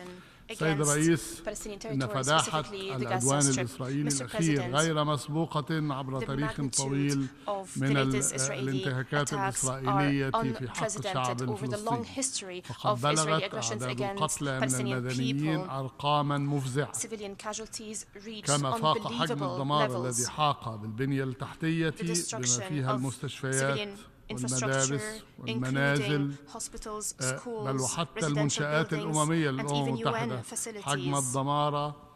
حجم الدمار الذي لحق بالمدن التي واجهت ويلات الحروب الشاملة في القرن العشرين. كما تستمر إسرائيل في سياساتها الممنهجة الرامية إلى تهجير الشعب الفلسطيني، سواء من خلال تعريضه للقصف الوحشي غير التمييزي أو من خلال ضرب الحصار عليه والتضييق على وصول المساعدات إليه، محاولة أن تجعل الحياة مستحيلة في قطاع غزة. سيد الرئيس، إن الهدنة المؤقتة الحالية والتي توسطت فيها مصر وقطر والولايات المتحدة بجهود حميدة لا يمكن أن تغني بأي حال من الأحوال عن وقف دائم لإطلاق النار، حقنا لدماء المدنيين ومنعا لانزلاق المنطقة نحو مواجهات أوسع. ولا يسعنا هنا إلا أن نذكر بقرار الجمعية العامة رقم E/S/10/L25 والذي طالب بشكل واضح وصريح بأن تؤدي الهدنة الإنسانية إلى وقف دائم لإطلاق النار. كما لا يسعنا إلا أن نذكر بأن ذلك القرار قد تم اعتماده بأغلبية ساحقة من جانب المجتمع الدولي. سيد الرئيس، أريد التأكيد هنا على مطلب لا يقل أهمية عن مطلب وقف إطلاق النار، ألا وهو إغاثة المدنيين في غزة، إغاثة أشقائنا الفلسطينيين المدنيين الذين طالت معاناتهم من سياسات الحصار والتجويع والتشريد، وهو ما يتطلب بداهة قيام إسرائيل بالسماح بانسياب المساعدات الإنسانية بدون عائق عبر كافة المعابر الحدودية إلى قطاع غزة، وما يحتم أيضا أن تطلع الأمم المتحدة وعلى رأسها مجلس الأمن بكامل مسؤولياتها على ذلك الصعيد. its full سيد الرئيس، responsibility إن in الانتهاكات this regard. الإسرائيلية Mr. الجسيمة President, the في حق الشعب flagrant الفلسطيني Israeli ليست violations ظاهرة against the حديثة، Palestinian people is حيث not a new يرسم phenomenon. تقرير اللجنة المعنية بممارسة الشعب الفلسطيني لحقوقه غير القابلة للتصرف والمتضمن بالوثيقة A/78/35 صورة قاتمة لهذه الانتهاكات، يتناول في فقرته التاسعة الغارات الإسرائيلية المكثفة في الضفة الغربية، ويتناول فقرته العاشرة الازدياد المضطرد في ضم الأراضي الفلسطينية بصورة غير مشروعة وبناء المستوطنات غير المشروعة. كما تتناول الفقرة 12 من التقرير الهجمات الوحشية من جانب المستوطنين على المواطنين الفلسطينيين، والتي بلغت 849 هجوما. كما تتناول الفقرة 17 من التقرير الانتهاكات الإسرائيلية المتكررة والممنهجة في الحرم القدسي الشريف، للأسف الشديد بمشاركة ورعاية من أطراف في الحكومة الإسرائيلية. سيد الرئيس، إن كافة الإحصاءات المفزعة التي يتناولها تقرير اللجنة لا تشمل الانتهاكات الجارية منذ اندلاع الحرب الإسرائيلية على قطاع غزة والأحداث في 7 من أكتوبر، حيث أن عدد ضحايا تلك الممارسات من المدنيين الفلسطينيين قد تضاعف للأسف الشديد مرات عدة حتى تاريخ اليوم، بما في ذلك مقتل الآلاف من المدنيين على أيدي قوات الاحتلال ومقتل المئات من المدنيين أيضا جراء حوادث تجري في الضفة الغربية المحتلة. إنما تقدم سيدي الرئيس يدفعنا للتأكيد مجددا على أن الضامن الوحيد لكبح هذه الانتهاكات ما هو إلا إنهاء الاحتلال الإسرائيلي وإنشاء الدولة الفلسطينية المستقلة وعاصمتها القدس الشرقية على خطوط 4 من يونيو 1967، تنفيذا لمقررات الشرعية الدولية بما فيها القرارات المتعددة للجمعية العامة للأمم المتحدة. حل الدولتين سيد الرئيس سادة الأعضاء هو السبيل الوحيد ولا سبيل غيره لضمان حق الشعبين الفلسطيني والإسرائيلي في العيش بسلام وأمن وبصورة طبيعية في دولتين متجاورتين كسائر الشعوب وفقا لمقررات الشرعية الدولية ذات الصلة.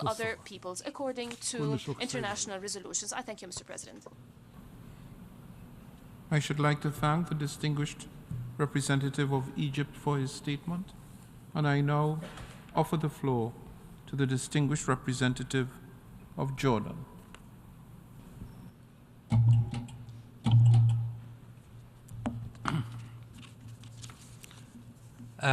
شكرا سيد الرئيس. بداية اسمح لي أن أتوجه إليكم بخالص الشكر والامتنان على جهودكم الحثيثة في إنجاح أعمال الجمعية العامة في دورتها 78، متمنيا لكم التوفيق والسداد في استكمال مهامكم الخيرة هذه. كما يطيب لي أن أجدد دعم الأردن لرئيس وأعضاء لجنة الأمم المتحدة المعنية بممارسة الشعب الفلسطيني حقوقه غير القابلة للتصرف على جهودهم المقدرة في الدفاع عن هذه الحقوق، وفي مقدمتها حقه في تقرير المصير وتلبية تطلعاته المشروعة في قيام دولته المستقلة على ترابه الوطني وفقا لقرارات الشرعية الدولية والقرارات الأممية ذات الصلة. سيد الرئيس، ينعقد اجتماعنا هذا في ظرف استثنائي يتعرض فيه الشعب الفلسطيني إلى عدوان غاشم تشنه إسرائيل على المدنيين الأبرياء في قطاع غزة. راح ضحيته حتى يومنا هذا أكثر من 16,000 شهيد فلسطيني، 70% منهم من النساء والأطفال، وهو ما يجب أن يتوقف وأن يتحرك المجتمع الدولي ومجلس الأمن خصوصا لوقف هذه الحرب بشكل فوري وعاجل ودائم، وحماية أهل غزة العزل من أطفال ونساء وشيوخ، وكسر الحصار لإيصال المساعدات الأساسية لهم بشكل مستدام، وتوفير الحماية اللازمة للمستشفيات والمدارس والمنشآت الأممية وموظفي الإغاثة والطواقم الطبية. وهنا لابد لي أن أؤكد بأن عدم اتخاذ موقف صريح وحازم لوقف جرائم هذه الحرب التي ترتكبها إسرائيل يشجعها على الاستمرار في عدوانها في ظل ازدواجية المعايير والانتقائية في تطبيق القانون الدولي. وندعو مجلس الأمن إلى تحمل مسؤولياته القانونية والأخلاقية لوقف هذا العدوان المتواصل وحماية المدنيين الفلسطينيين في قطاع غزة وجميع الأراضي الفلسطينية المحتلة. كما نحذر من عواقب التصعيد المستمر الذي تشهده الضفة الغربية المحتلة وتصاعد إرهاب المستوطنين الإسرائيليين ضد المدنيين الفلسطينيين، مؤكدا أن استمرار الإجراءات الإسرائيلية غير الشرعية هذه تكرس الاحتلال وتجذر اليأس وتدفع نحو المزيد من الصراع والظلم. لا يفوتني بأن أؤكد دعم وفد بلادي الكامل لعمل وكالة الأنروا المستمر والهام في تقديم الدعم الإنساني للشعب الفلسطيني في غزة، وهو يواجه مآلات العدوان الإسرائيلي الكارثي الذي نشهده اليوم.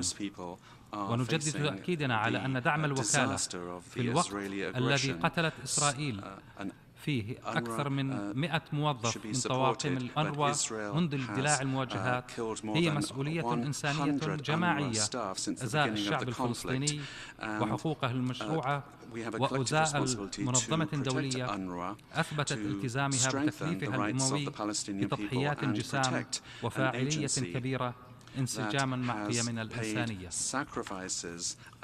وفي هذا السياق نعيد التأكيد على ضرورة تقديم الدعم المالي الذي تحتاجه الوكالة لتتمكن من القيام بمهامها ودورها الأساسي في ضوء الأوضاع الكارثية التي تفاقمها الحرب الإسرائيلية.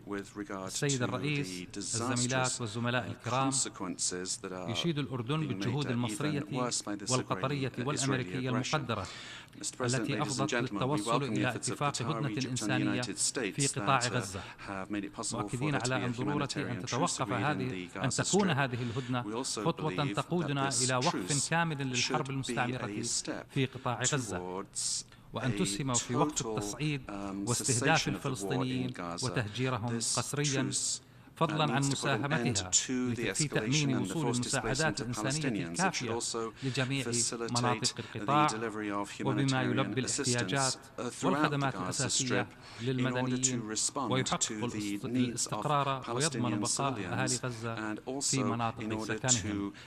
في الختام، السيد الرئيس، أجدد التأكيد على أن القضية الفلسطينية كانت وما ستزال وستبقى القضية المركزية للأردن والأردنيين، وأن إعادة إحياء مسار عملية السلام وفقا لقرارات الشرعية الدولية بما يضمن حقوق الشعب الفلسطيني في دولته المستقلة القابلة للحياة وعاصمتها القدس الشرقية المحتلة على خطوط 4 من حزيران لعام 1967، وعلى أساس حل الدولتين هو السبيل الوحيد لتحقيق السلام العادل والشامل والدائم في المنطقة بأسرها. وشكرا سيد الرئيس. I thank the distinguished representative of Jordan for his statement, and I now give the floor to the distinguished representative of Pakistan.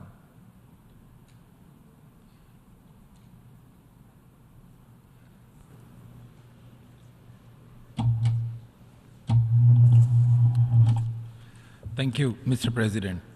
Today's debate offers an opportunity to not only reflect on the catastrophic humanitarian situation in Gaza created by the war waged by Israel against the Palestinian people, but to also take stock of the implementation of Resolution ES 10/21 adopted by the 10th Emergency Special Session of the General Assembly on 27 October 2023, which called for a humanitarian truce leading to cessation of hostilities, unimpeded supplies of relief goods, and a stop to the illegal forced displacements. We regret that the General Assembly's call was not heeded by Israel, which continued its indiscriminate and criminal attacks against the Palestinian people.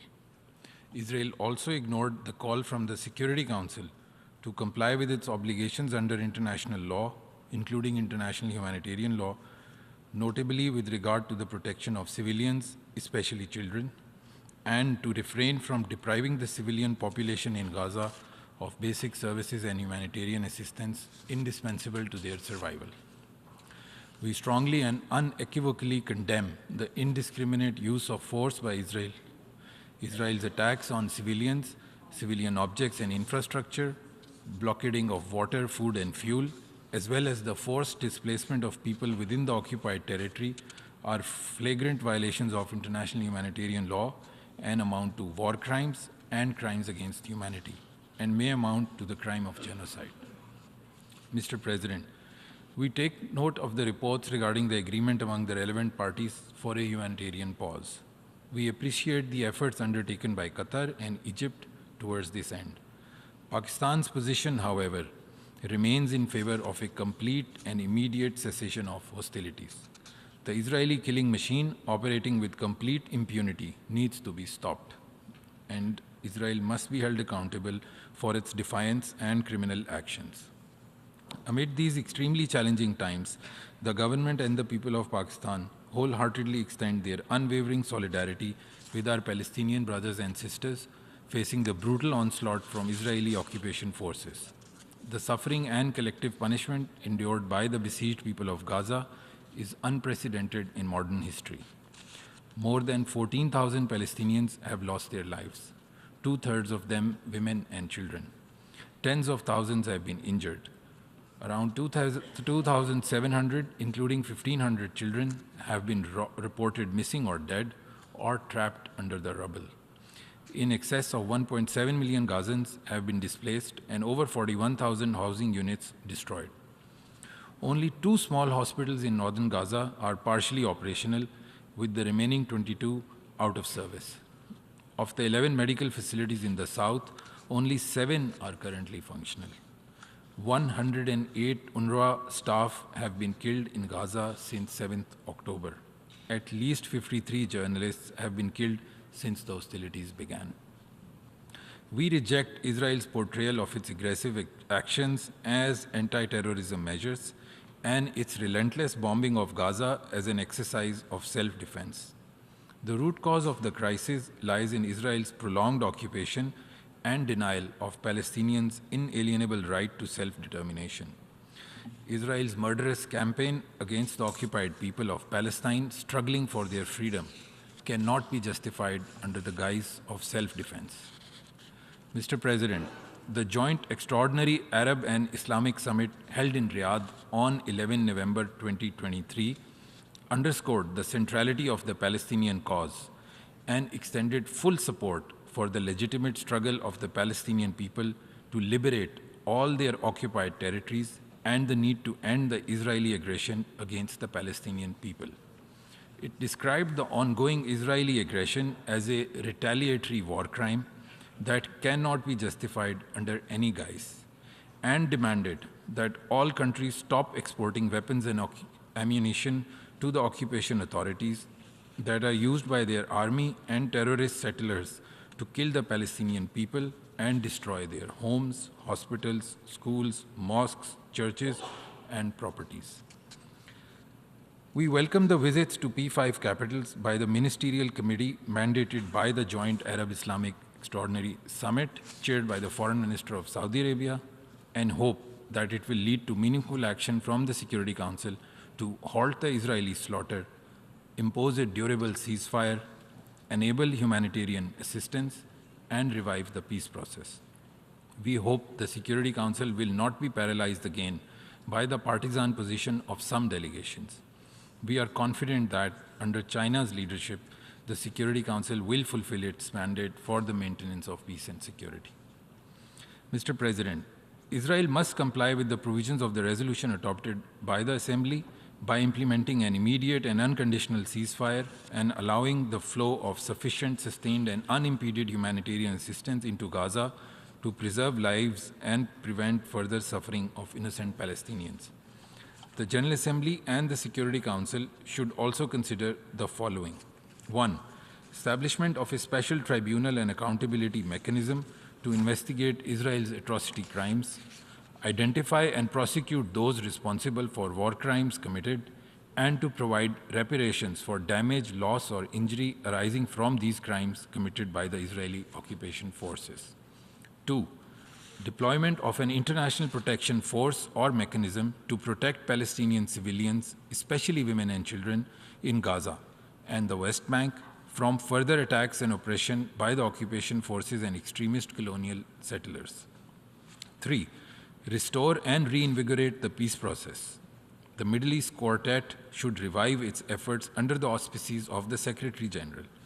It should be expanded to include participation of the OIC and China to establish a durable solution based on the internationally agreed two-state solution with a secure, viable, contiguous, and sovereign state of Palestine on the basis of pre-June 1967 borders with Al-Quds al-Sharif as its capital.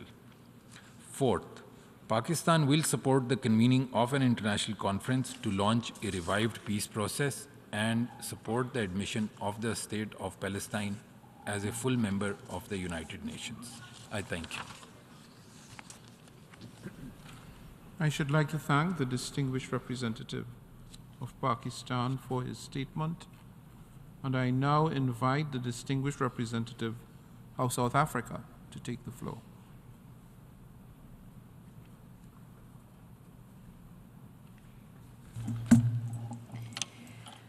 Thank you, Mr. President. South Africa aligns itself with the statement delivered by Malaysia on behalf of the Committee on the Exercise of the Inalienable Rights of the Palestinian People. We join other member states in thanking the Secretariat of the United Nations Conference on Trade and Development, UNCTAD, for its report titled Economic Cost of the Israeli Occupation for the Palestinian People, the Welfare Cost of the Fragmentation of the Occupied West Bank. We also express our appreciation to the Committee on the Exercise of the Inalienable Rights of the Palestinian People for its report. South Africa expresses its grave concern over the devastating escalation in the Israeli-Palestinian conflict. We extend our deepest condolences to all victims and call for the immediate cessation of violence and an end to the indiscriminate attacks by Israel on the civilian population in Gaza. Israel's illegal occupation of Palestine and its illegal settlement expansion is a flagrant violation under international law and in direct contravention of UN Security Council Resolution 2334 of 2023. Consequently, these illegal practices by Israel adversely affects all aspects of the Palestinian lives, including all economic activity, social development, livelihoods, and household welfare. The impact is more grave, as outlined in the UNCTAD report, in Area C of West Bank, which is the focus of the UNCTAD's report. Area C, which is fully controlled by Israel, accounts for more than 60% of the occupied West Bank. It is home to an estimated 300,000 Palestinians who live in 532 residential areas. Whilst approximately 60% of Area C consists of Israeli state land, Palestinians struggle to obtain land permits for housing and farming in the remaining 40%. The economic impact of Israel's occupation is that 33% of Palestinian communities in Area C lack primary school education. 70% of communities do not have access to potable water, and access to primary health care is impeded. UNCTAD's report makes the case that if the restrictions imposed on Area C were reduced to similar levels as Areas A and B, as a step forward to ending the occupation, in line with relevant United Nations resolution, total Palestinian household expenditure would increase significantly by up to 200% in some locations of Area C, thereby contributing to a substantial reduction in levels of poverty.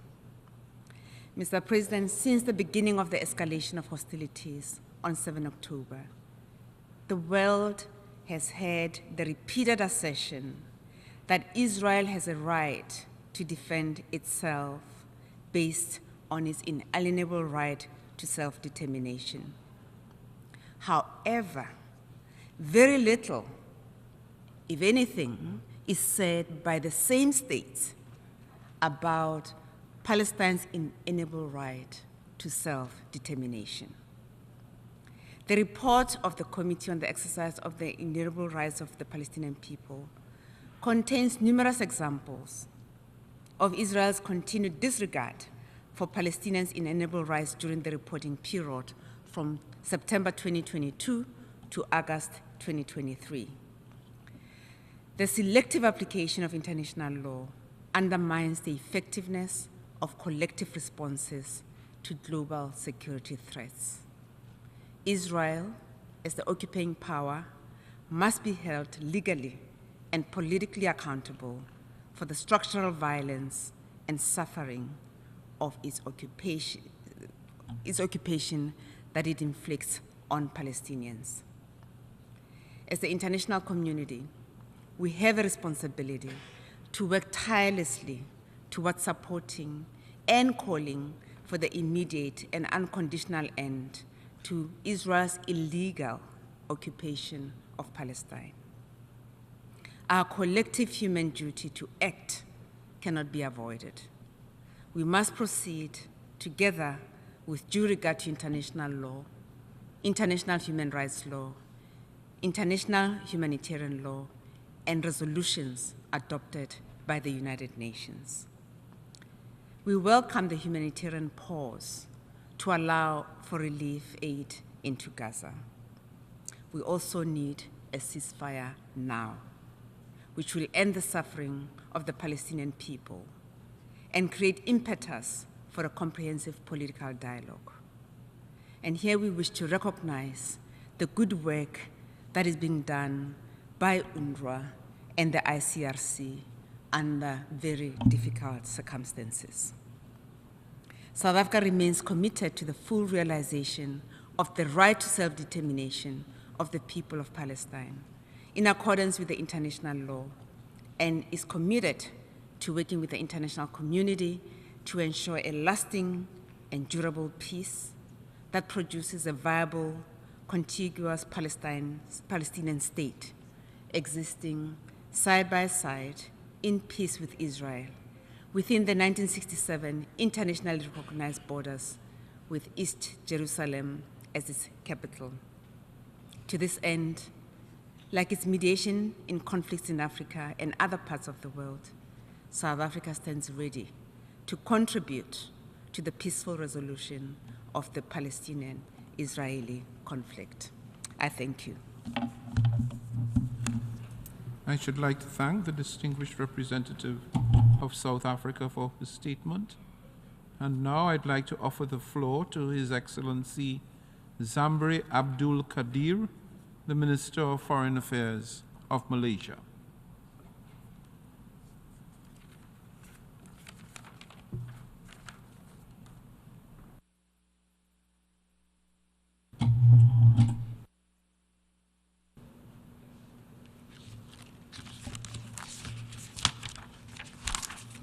Mr. President, Malaysia aligns itself with the statement delivered by Mauritania on behalf of the Organization of Islamic Cooperation, or OIC. I would also like to thank the Secretary General and Chairman of the Committee on the Exercise of the Inalienable Rights of the Palestinian people for the report. Mr. President, we have been grappling with the question of Palestine for decades. Here in this august chamber, countless views have been articulated in numerous proceedings, producing voluminous reports and quite a few resolutions. The Palestinian question is indeed a long-standing problem that this organization and the entire international community has failed to resolve, despite all efforts. To this day, the inalienable rights of the Palestinian people to self-determination continues to be denied. Palestinians continue to be dispossessed, not only of their lands and homes, but also of their basic human rights and dignity. They continue to be oppressed in many unimaginable, inhumane ways. They continue to be seen and treated as subhumans by their occupiers, who continue to impose upon them repressive apartheid policy. And the world continues to ignore their sufferings. Almost every time when violence flare-ups, we would call for meetings not unlike the one we are having now, reiterate our support for the Palestinians' right for statehood and the two-state solutions, and issues another resolution recalling previous resolutions which have been almost entirely ignored. Then nothing happened.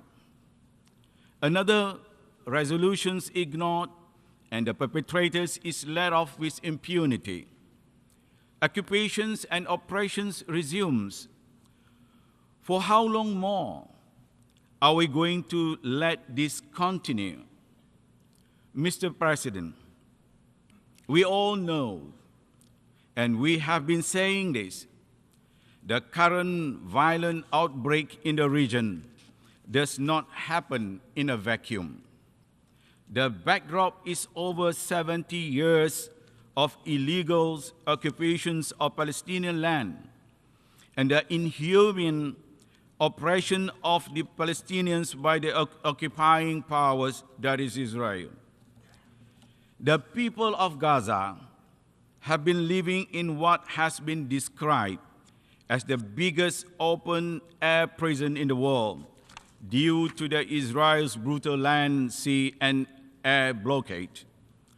In recent years, Israel's actions have become increasingly belligerent, which can be seen by the rising incidences of hate speech and provocative actions by some of the high-ranking government officials, the extremely disproportionate and violent operation of the Israeli forces in the occupied Palestinian territories that have caused record numbers of civilian deaths, injuries, and destruction of home and civilian infrastructure, as well as the rise in settler violence toward Palestinians. The 2023 report of the United Nations, the Special Committee to investigate Israeli practices affecting the human rights of the Palestinian people and other Arabs of the occupied territories, of which Malaysia is a member, makes the following observations. As of August 2023, Israeli forces had already killed more Palestinians in the occupied Palestinian territories this year compared to any other year since 2005.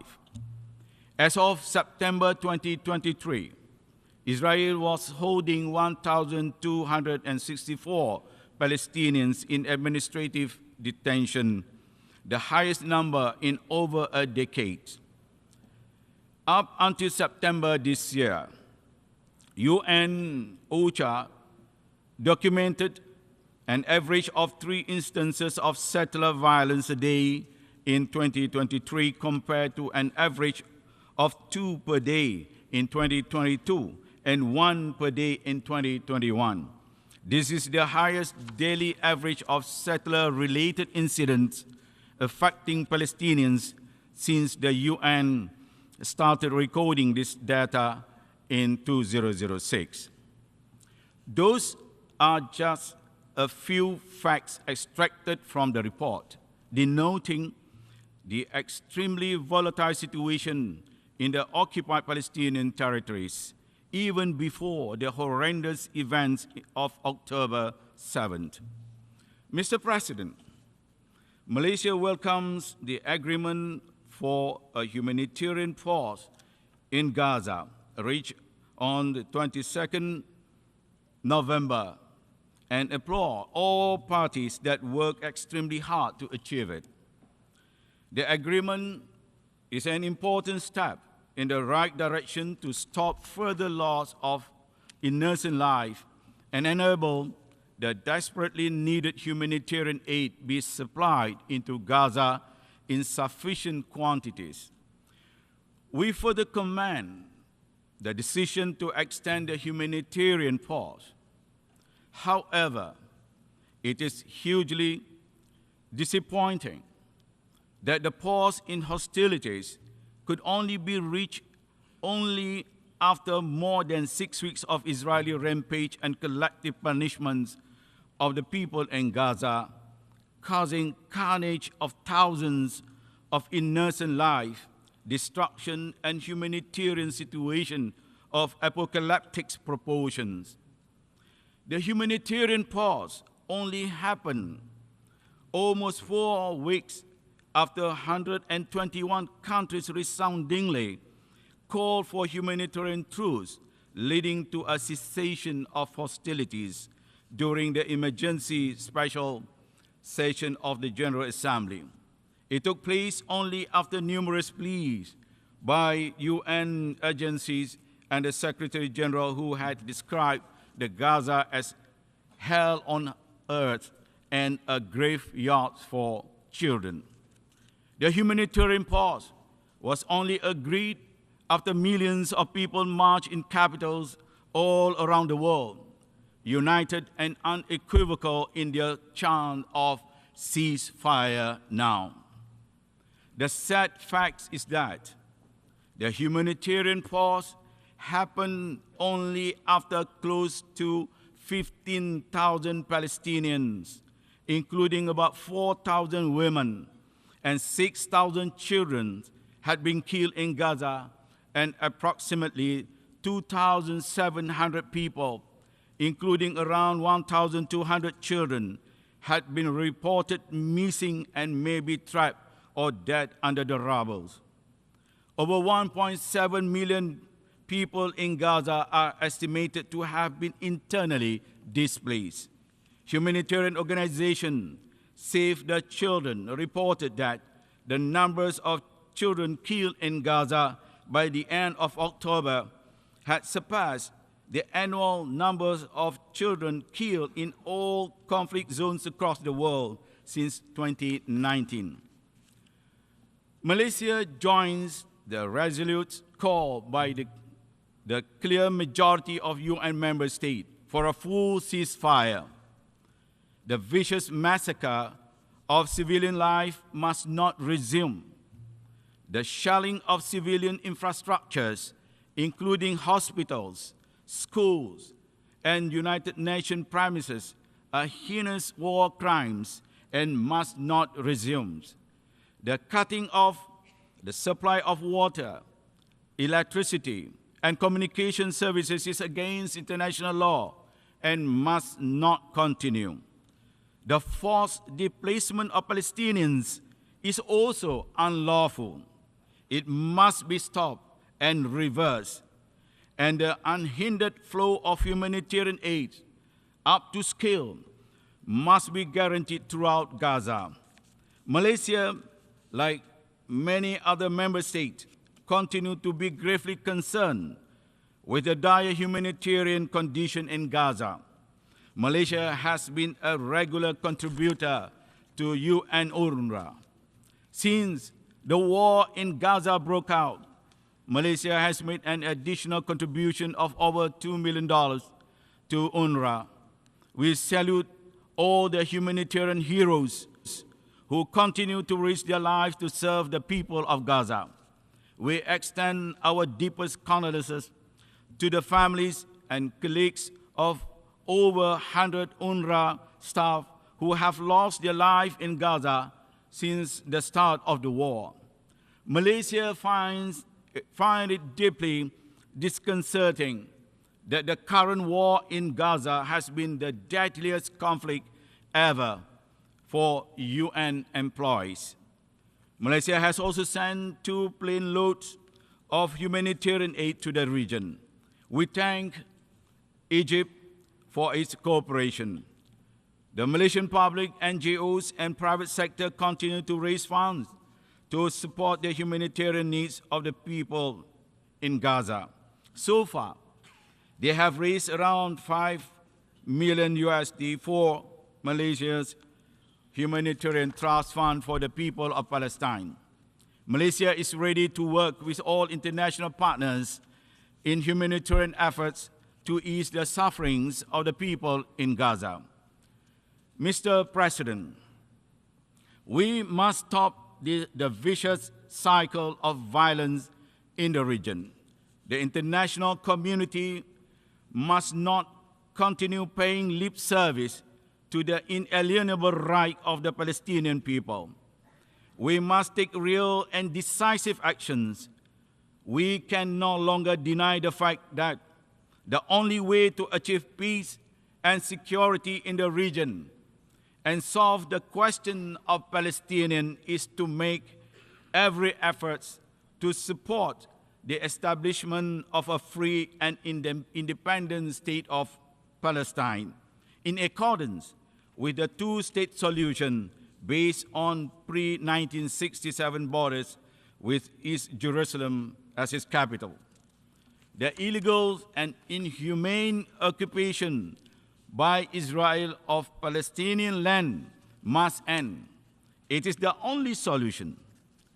Moving forward, it is important that the voice of the Palestinian people be heard loud and clear in charting their own future. Palestinians must be involved front and center in any discussion on the future governance of their nation. The wishes of the Palestinians must be at the core of the discussion. It is the only way to ensure the credibility of the process and its success. Importantly, the principle of justice and accountability must be upheld. All violations of international law must be properly investigated. There must not be impunity for those who commit war crimes. Impunity and double standards in applying international law only encourage further violations. The war in Gaza is a litmus test for the international community and this organization. War crimes have been clearly and blatantly committed in this war. Failure to bring perpetrators of war crimes to justice will only confirm the perception of hypocrisy, selectivity, and double standards. It will further erode trust in the multilateral system, which would be disastrous in this time of numerous multifaceted global challenges. The implications of failure to uphold international law are undoubtedly far-reaching. Diminished trust in multilateral institutions pave the way for unilateral actions, for might override, and for a world where the principles of international law become mere suggestions rather than binding norms. This is a dangerous path, one that can lead to more conflict, suffering, and injustice. Let us turn this dark moment in our history into an opportunity to revive our commitment to a fair and just world order, as called by the Secretary General in his policy brief, New Agenda for Peace.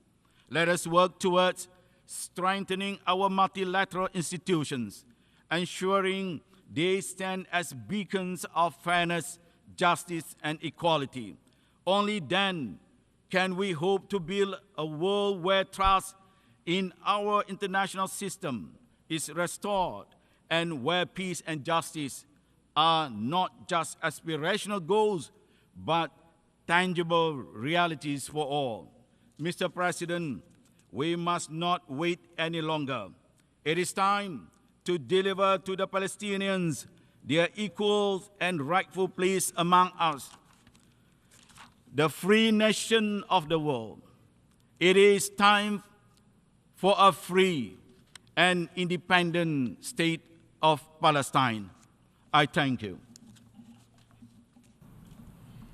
I should like to thank the distinguished Minister of Foreign Affairs of Malaysia, and I now invite the distinguished representative of India to take the floor.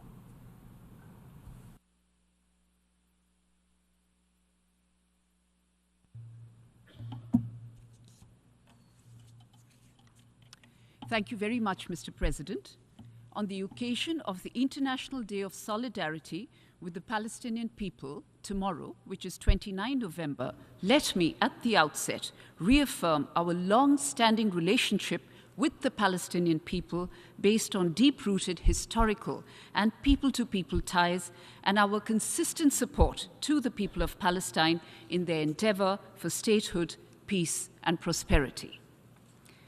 We are gathered today, Mr. President, at a time when the security situation in the Middle East is deteriorating due to the ongoing Israel-Hamas conflict, with a large-scale loss of civilian lives, especially women and children, and an alarming humanitarian crisis. This is clearly unacceptable, and we have indeed strongly condemned the death of civilians. In addressing this humanitarian crisis, Mr. President, it is necessary for all parties to display the utmost responsibility. In this, we welcome all efforts by the international community that would lead to a de-escalation and delivery of humanitarian assistance to the people of Palestine. The humanitarian pauses is a welcome step to ensure timely and continuous delivery of humanitarian aid.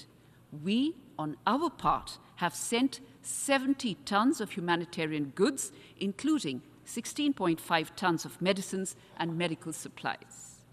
We are aware, Mr. President, that the immediate trigger were the terror attacks in Israel on 7 October, which were shocking and deserve our unequivocal condemnation.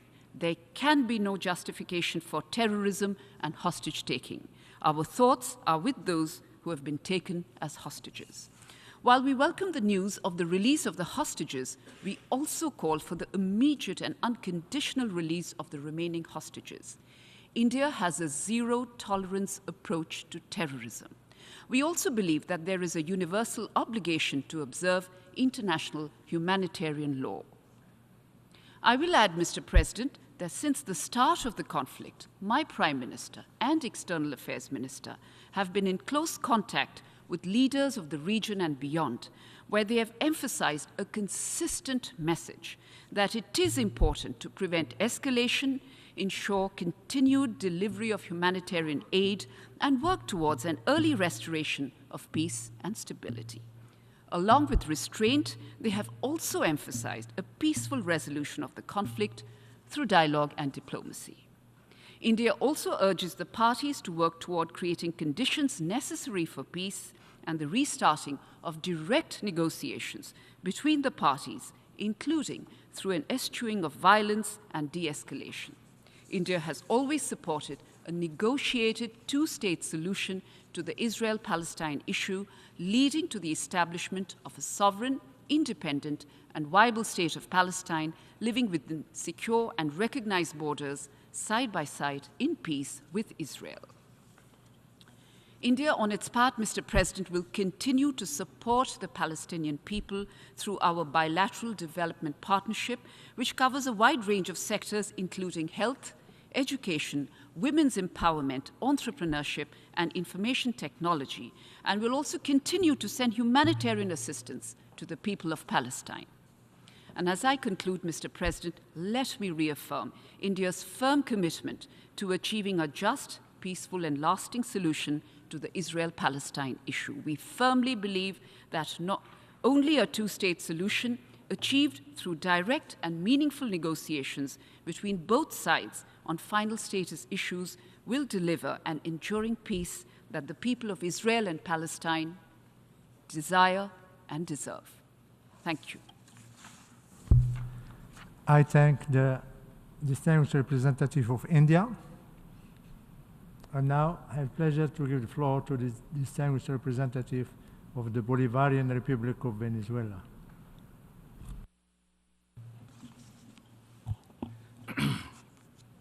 Señor Presidente, la República Bolivariana de Venezuela condena enérgicamente la agresión israelí contra la población civil en los territorios palestinos ocupados. Se trata de una operación de expulsión en masa de todo un pueblo para anexar su territorio a la potencia colonial. Es un nuevo ciclo de terror expansionista de los tantos que ha sufrido el pueblo palestino en 75 años de ocupación. En las últimas 8 semanas hemos visto una escalada en los crímenes perpetrados por el régimen israelí contra el pueblo palestino. Son casi 15.000 inocentes civiles asesinados por las fuerzas de ocupación en la Franja de Gaza, principalmente mujeres y niños, en una operación de limpieza étnica de la que no se ha salvado el propio personal de las Naciones Unidas, que también ha sido masacrado. Es repudiable ver cómo, a pesar de la crueldad de los hechos que golpean los ojos del mundo, el gobierno de los Estados Unidos de América y algunos de sus satélites pretenden justificar lo injustificable, que la potencia ocupante perpetra un genocidio contra el pueblo palestino, tal como se define en la Convención de Prevención y Sanción del Genocidio y en el Estatuto de la Corte Penal Internacional. Nos preguntamos, ¿dónde están aquellos que en otros casos corren a aplicar la responsabilidad de proteger, pero ahora ignoran los derechos humanos de los palestinos sometidos a la ocupación de Israel? ¿Dónde están los activistas del Código de Conducta del Consejo de Seguridad contra el genocidio o los defensores de la reducción del derecho al veto en el Consejo de Seguridad ante la Comisión de Atrocidades Masivas? Su silencio los hace cómplices de estos crímenes. Llamamos a condenar con firmeza las políticas criminales de Israel contra la población civil. Las Naciones Unidas deben actuar con determinación, incluyendo la Secretaría, que tiene un papel crucial para preservar el derecho a la vida de millones de inocentes. No permitamos que nuestras acciones y nuestras omisiones nos conviertan en cómplices de la aniquilación de todo un pueblo. Señor Presidente, Israel no tiene intención de poner fin a la ocupación. Al contrario, busca el control total del territorio palestino, mientras altera la situación demográfica, reprimiendo a los palestinos y privilegiando a los colonos israelíes. Se trata de la imposición de un sistema de apartheid. A esta realidad se suma la destrucción de decenas de miles de viviendas, el desplazamiento forzado de cientos de miles de palestinos, así como los ataques contra la infraestructura vital. Señor Presidente, hoy debemos avanzar con sentido de urgencia en al menos 3 áreas críticas. Primero, se debe poner fin a los ciclos de impunidad. Israel debe rendir cuentas ante la justicia internacional por los crímenes de lesa humanidad y de guerra cometidos durante años, así como por el genocidio hoy en curso. La impunidad internacional que le proporciona el gobierno de uno de sus principales socios, que es miembro permanente del Consejo de Seguridad, alienta los crímenes que comete Israel. Segundo, mientras la potencia ocupante continúe con sus políticas de disparar a matar, de bombardeos contra escuelas, contra hospitales, contra hogares, contra centros de refugiados o almacenes de alimentos, así como la violencia sistémica por parte de los colonos israelíes contra la población civil inocente, debemos aplicar las medidas previstas en el derecho internacional humanitario que garanticen la protección internacional del pueblo palestino. Y tercero, se debe poner fin a la ilegal política de asentamiento, de desalojos y demolición de hogares, a la expropiación de tierras palestinas, a las detenciones arbitrarias de palestinos civiles inocentes y a la persecución contra las organizaciones de la sociedad civil palestina. Se debe repudiar a aquellos que llaman al uso de armas de destrucción masiva contra el pueblo palestino y a quienes alientan a grupos fanáticos para la comisión de crímenes de odio o el asalto de sitios religiosos. Señor Presidente, por otra parte, insistimos en nuestro rechazo a la falta de cumplimiento de las disposiciones de la Resolución 497 del Consejo de Seguridad, que desde hace más de 40 años exigió la retirada de Israel del Golán sirio, al tiempo que reiteramos nuestro rechazo a toda acción tomada por la potencia ocupante para alterar la condición legal o demográfica del Golán sirio ocupado. Rechazamos toda medida que use la fuerza para ejercer jurisdicción y administración en este territorio. Es el momento de exigir desde esta Asamblea General acciones concretas, por lo cual hacemos un llamado a votar a favor de todos los proyectos de resolución presentados hoy bajo los temas 39 y 40 de este programa. Por último, reafirmamos nuestra solidaridad con el pueblo palestino, así como nuestro apoyo a su derecho a la libre determinación y a un Estado de Palestina independiente y soberano en las fronteras previas a 1967, con Jerusalén Oriental como su capital y como miembro de pleno derecho de la Organización de Naciones Unidas. Muchas gracias, señor presidente. I thank the distinguished representative of Venezuela, and now I give the floor to the distinguished representative of Philippines.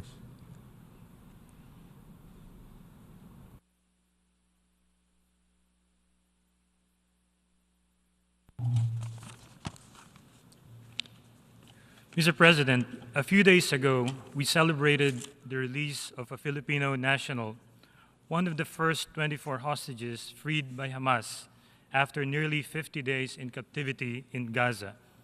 He will soon be reunited with his family and loved ones in the Philippines.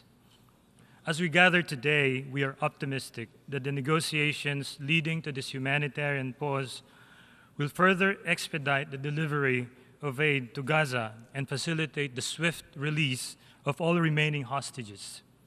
We commend the efforts of all parties involved in this diplomatic breakthrough. The Philippines reiterates its dedication to supporting peace and stability in the Middle East with a focused commitment to resolving the Israeli-Hamas hostilities. The presence of a significant Filipino community in the Middle East and Israel accentuates the relevance of this issue to the Philippines and highlights the importance of our profound concern about the peace process.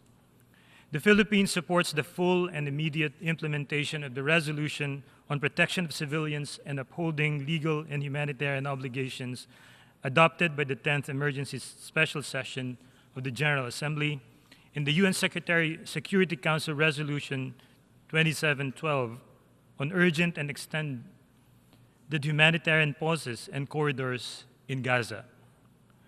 We recognize the staggering loss of life and the suffering of all civilians affected by the conflict and condemn all forms of violence and aggression from any party. The safety and security of all civilians is essential, and critical facilities, including humanitarian shelters and hospitals, need to continue to address the humanitarian needs of those affected in sustained and resolute manner. The Philippines stands in solemn solidarity with the United Nations Relief and Works Agency for Palestine refugees in the Near East and the families of over 100 brave personnel who perished since October 7 while on duty in Gaza. We honor their sacrifice in the name of peace. We support the efforts of the United Nations to deliver urgent humanitarian assistance and essential supplies to Palestinian civilians and caught in the midst of the conflict in Gaza, and commend UNRWA and UNOCHA and other related UN agencies for their efforts and sacrifice amidst these challenging times. The Philippines recognizes that the resolution of the Israeli-Palestinian conflict is key to the region's peace and stability. We urge all concerned parties to immediately put in place urgent solutions that would prevent the conflict from further escalating, spreading, and protracting. It is in the interest of Israeli and Palestinian civilians and all states in the region that this conflict does not spread further beyond Gaza and engulfing the wider region in conflict.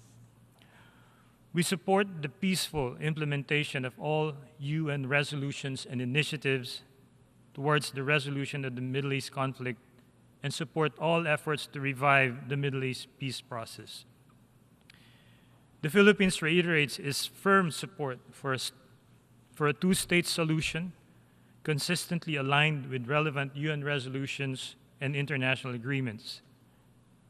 Both Israelis and Palestinians deserve a future where their rights and aspirations and security are recognized and upheld. Given the significant impact of the Israeli-Palestinian conflict on the region's stability, we believe that a lasting resolution can only emerge from diplomatic engagement, dialogue, and comprehensive negotiation between the parties involved, all rooted in international law. Mr. President, collective action and meaningful dialogue are cornerstones of true peace. The Philippines is dedicated to fostering a deeper understanding and collaborative efforts as we navigate this complex and layered issue with a comprehensive and sustained approach. We call upon nations, communities, and individuals dedicated to our shared human values to be united in this endeavor, not just in seeking temporary relief, but in pursuing lasting peace and dignity for all within the region. It is in unity that we find our greatest hope for a peaceful future in the Middle East. Thank you, Mr. President. I thank the distinguished representative of Filipinas, and now I give the floor to the distinguished representative of the Kingdom of Morocco.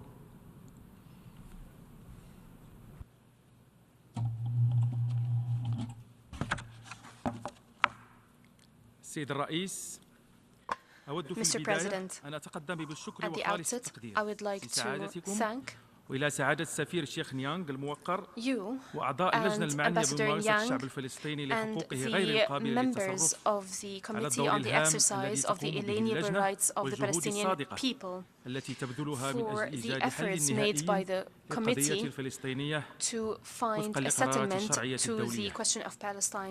ينعقد هذا الاجتماع السنوي الهام في ظرف استثنائي وعصيب ليس فقط بالنسبة للقضية الفلسطينية التي هي محور السلام في الشرق الأوسط not only for the question of Palestine, which is the core of peace in the Middle East, but also كما أن المملكة المغربية التي رأسها جلالة الملك محمد السادس نصره الله لجنة القدس المنبثقة عن منظمة التعاون الإسلامي تولي أهمية قصوى للقضية الفلسطينية وتظل على قناعة بمكانتها المركزية والجوهرية. The question of Palestine is the core issue in the Middle East. The Kingdom of Morocco reiterates its grave concern مما خلف عشرات الآلاف من القتلى والجرحى في صفوف المدنيين والتخريب ودمار المنشآت المدنية. كما أكدت المملكة المغربية أن جميع هذه الأعمال التصعيدية الإسرائيلية تتنافى مع القانون الدولي الإنساني والقيم الإنسانية المشتركة ويؤدي استمرارها إلى التشويش على فرص السلام في المنطقة. وقد رحبت المملكة المغربية بإعلان اتفاق الهدنة المؤقتة لوقف الحرب في قطاع غزة كما ثمنت جهود الوساطة القطرية والمصرية والأمريكية التي أدت إلى التوصل إلى هذا الاتفاق المهم الذي يمكن أن يقود إلى وقف إطلاق النار بشكل دائم ومراقبته.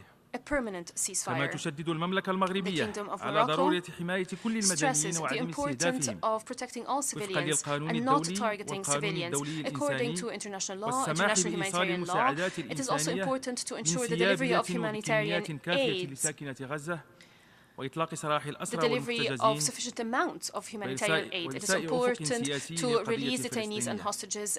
وترفض المملكة المغربية تهجير الفلسطينيين من أراضيهم وتهديد الأمن القومي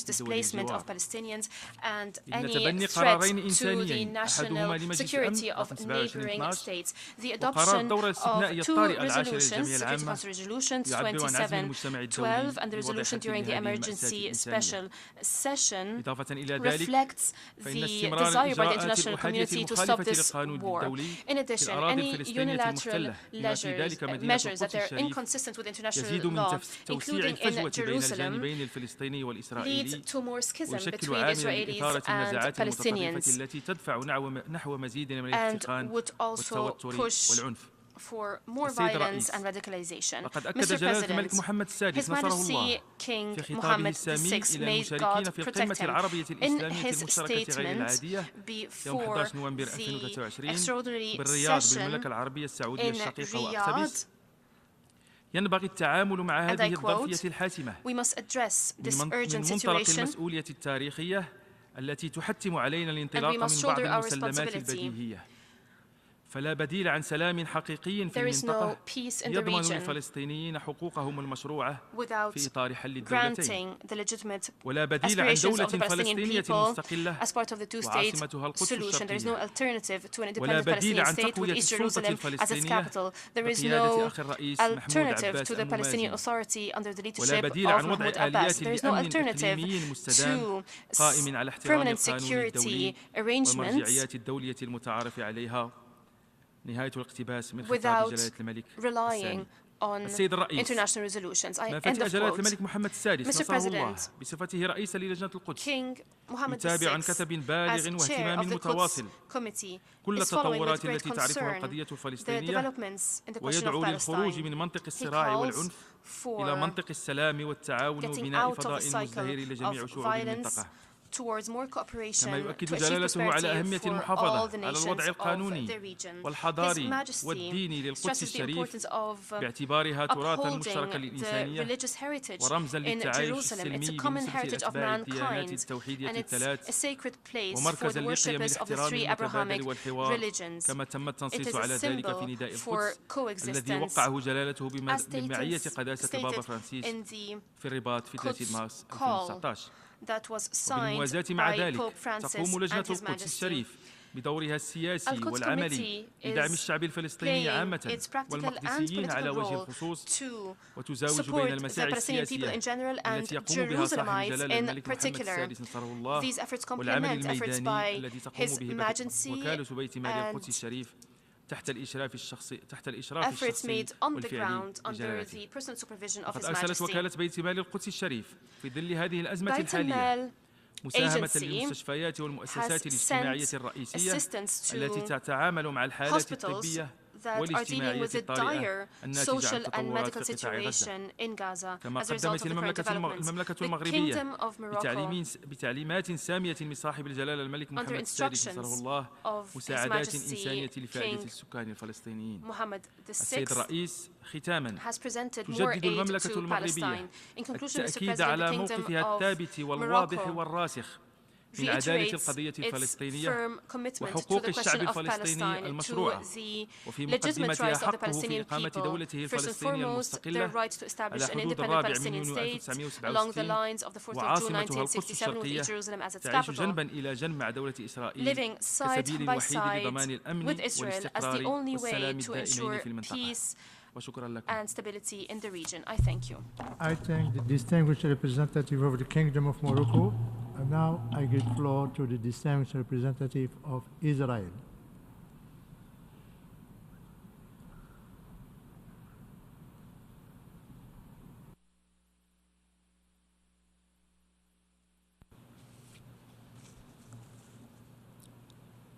Thank you, Mr. President.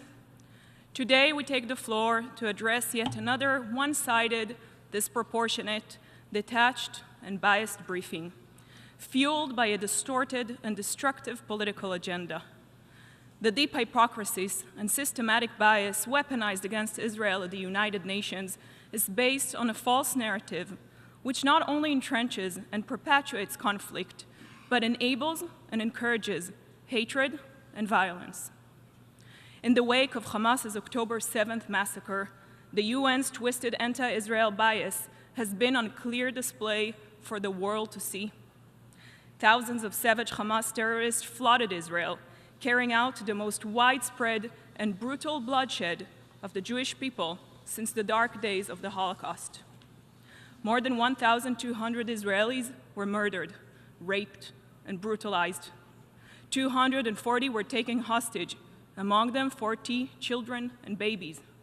The extent of Hamas's atrocities has not been addressed or recognized by the United Nations agencies, and especially not by the committee debated here today, let alone was it condemned.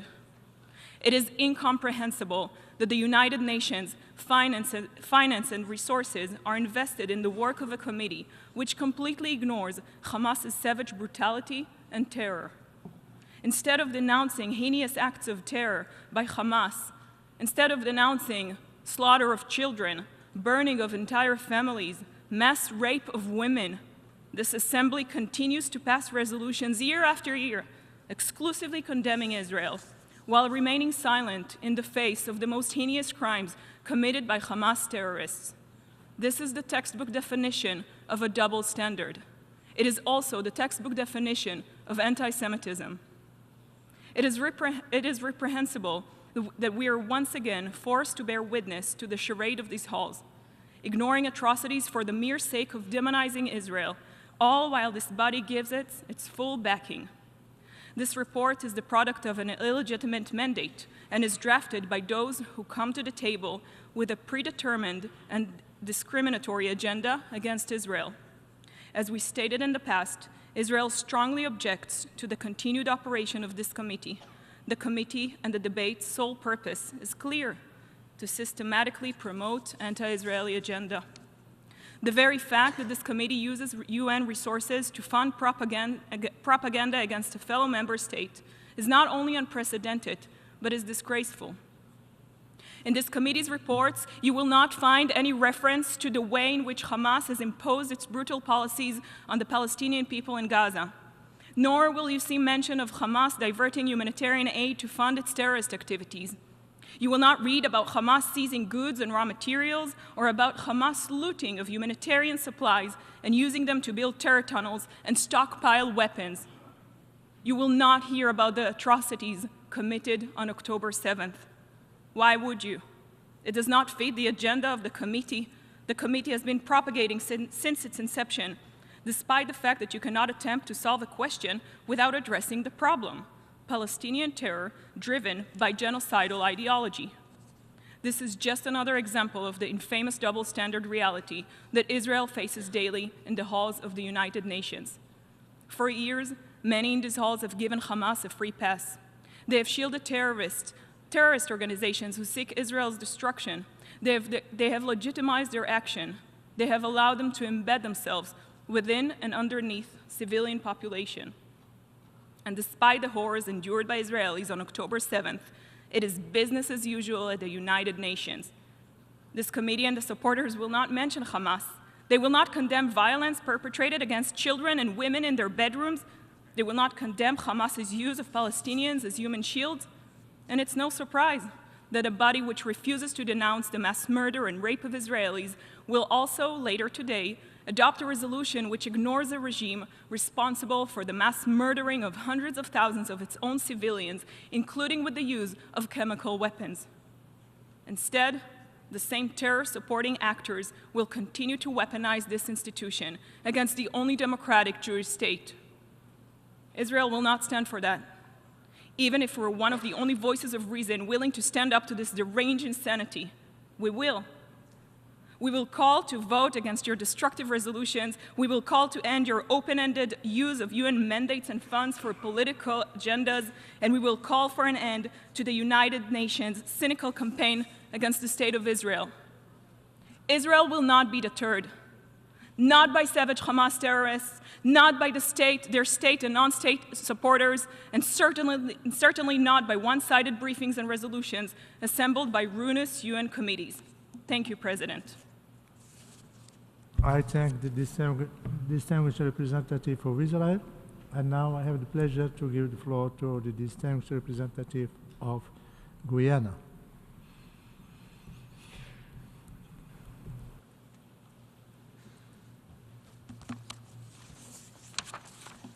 Mr. President, Guyana aligns itself with the statement delivered by the distinguished representative of Jamaica on behalf of CARICOM and makes a further contribution in its national capacity.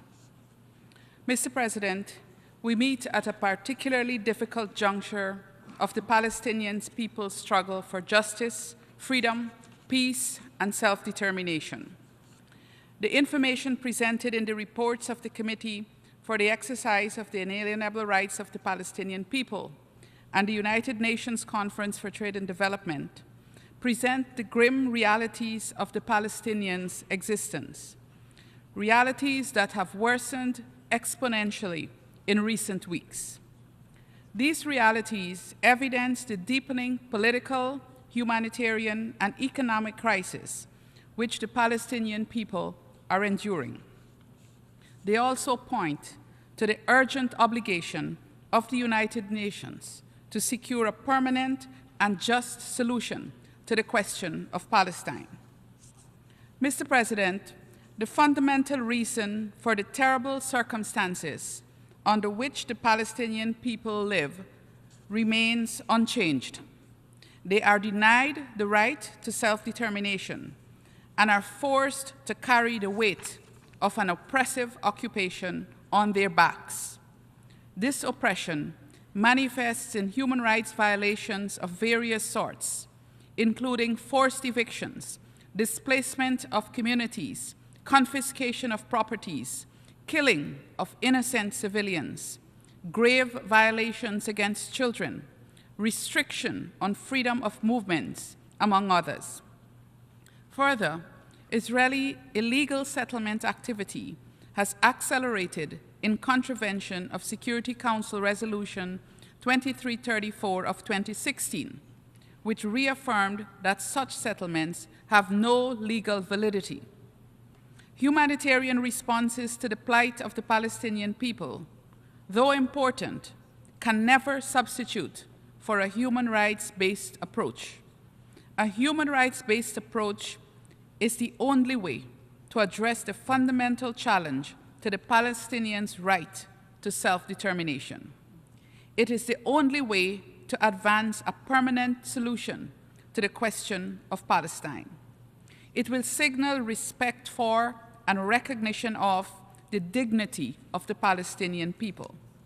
For these reasons, Guyana reaffirms its support of the General Assembly's request for an advisory opinion of the International Court of Justice regarding, inter alia, the legal consequences of the ongoing violation by Israel of the right to self-determination of the Palestinian people.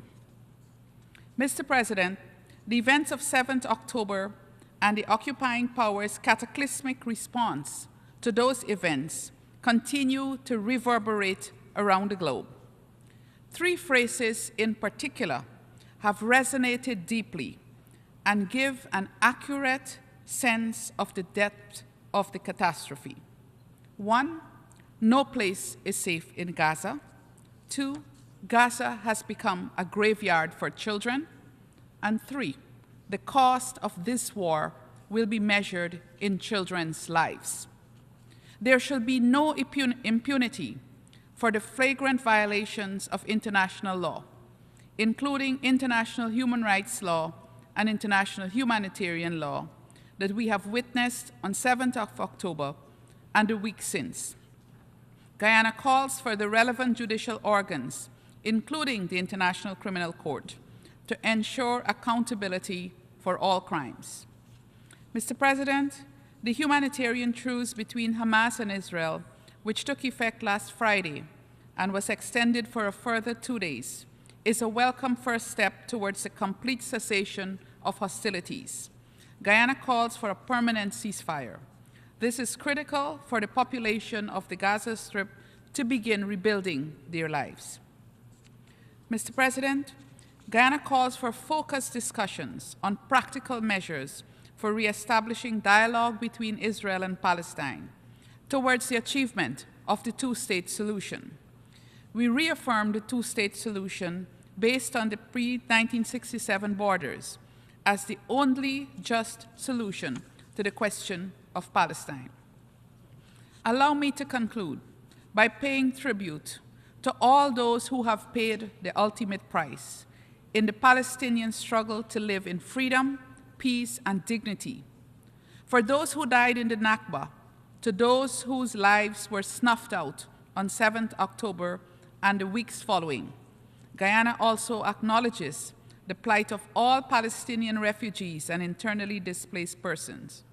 We commit to continue working with the international community for the implementation of a permanent solution to the question of Palestine. I thank you. I thank the distinguished representative of Guyana, and now I give the floor to the distinguished representative of Argentina.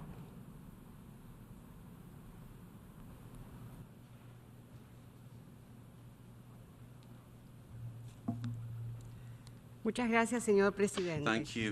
La Argentina reitera su grave preocupación por la situación actual en el Medio Oriente, en particular en la Franja de Gaza, desde el pasado 7 de octubre. Mi país expresa una vez más su condena enérgica e inequívoca a los ataques terroristas de Hamas contra Israel y reafirma su condena al terrorismo en todas sus formas y manifestaciones. Argentina reconoce el derecho de Israel a ejercer su legítima defensa, pero las medidas tomadas deben ser respetuosas del derecho internacional humanitario, en particular en relación con los principios de distinción y proporcionalidad de conformidad con el Cuarto Convenio de Ginebra y sus protocolos adicionales. Reiteramos nuestra condena a los ataques contra civiles y exhortamos a detener las acciones contra la infraestructura civil de Gaza, en especial hospitales, escuelas, centros para acoger refugiados, entre otras. Expresamos nuestro beneplácito porque la semana pasada se haya arribado a un acuerdo para una tregua. Argentina reconoce y agradece la mediación realizada por Qatar y los esfuerzos de Egipto y los Estados Unidos para alcanzarla. Saludamos que se haya producido la liberación de algunos rehenes por parte de Hamas y reiteramos nuestro llamamiento para que se continúe con la liberación urgente y sin condiciones de todos los rehenes, entre ellos los argentinos que aún se encuentran cautivos. La situación humanitaria en la Franja de Gaza ya es catastrófica. Esperamos que a partir del inicio de la tregua se normalice el ingreso de la asistencia humanitaria internacional para que llegue de manera urgente y sostenible a la población afectada. Reconocemos la importante labor que realizan los trabajadores humanitarios en el terreno, tanto los que forman parte de la Agencia de Naciones Unidas para los Refugiados de Palestina en Oriente Próximo, como los que pertenecen a otros organismos que llevan adelante esta tarea. Para colaborar con los esfuerzos humanitarios de la comunidad internacional, Argentina, a través de la Agencia Argentina de Cooperación Internacional de Asistencia Humanitaria Cascos Blancos y en colaboración con la Cruz Roja Internacional, organizó 2 acciones humanitarias para llevar alivio a los civiles palestinos, junto con 2 misiones de expertos para colaborar con los esfuerzos de la Media Luna Roja egipcia. Agradecemos especialmente al gobierno egipcio por toda la colaboración prestada. Si bien hoy la mirada está focalizada en la Franja de Gaza, no podemos perder de vista que la violencia también se ha incrementado en Cisjordania. Nos preocupan especialmente las acciones violentas de colonos israelíes contra civiles palestinos.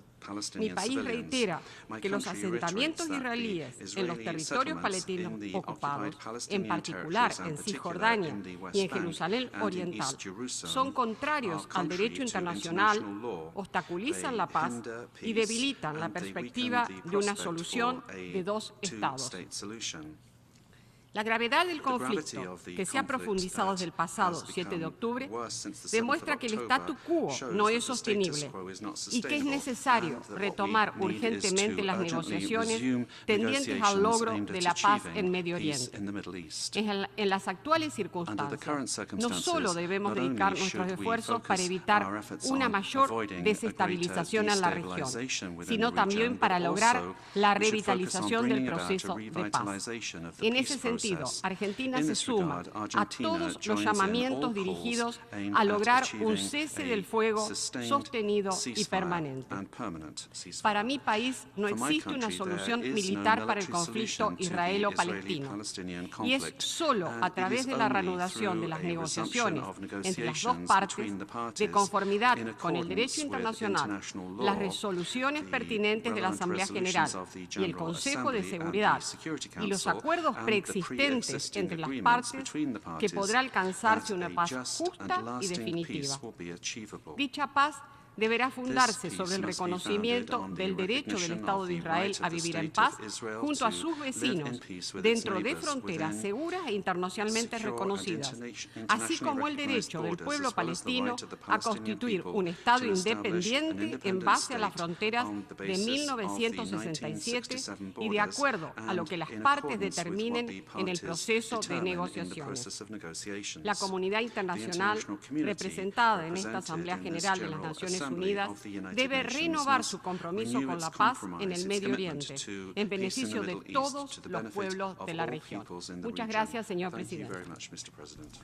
I thank the distinguished representative of Argentina. We have heard the last speaker in the debate on this item for this meeting. We shall hear the remaining speakers this afternoon at 3 p.m.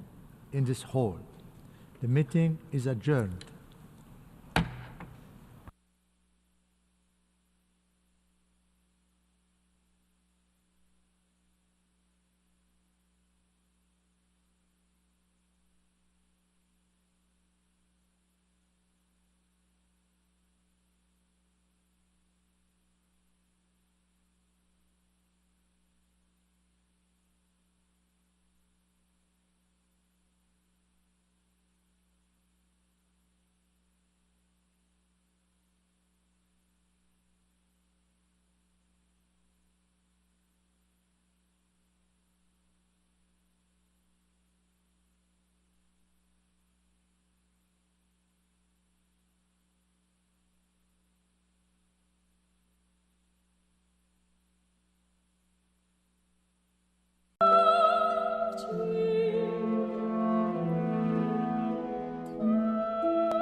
Radio Swiss Classic.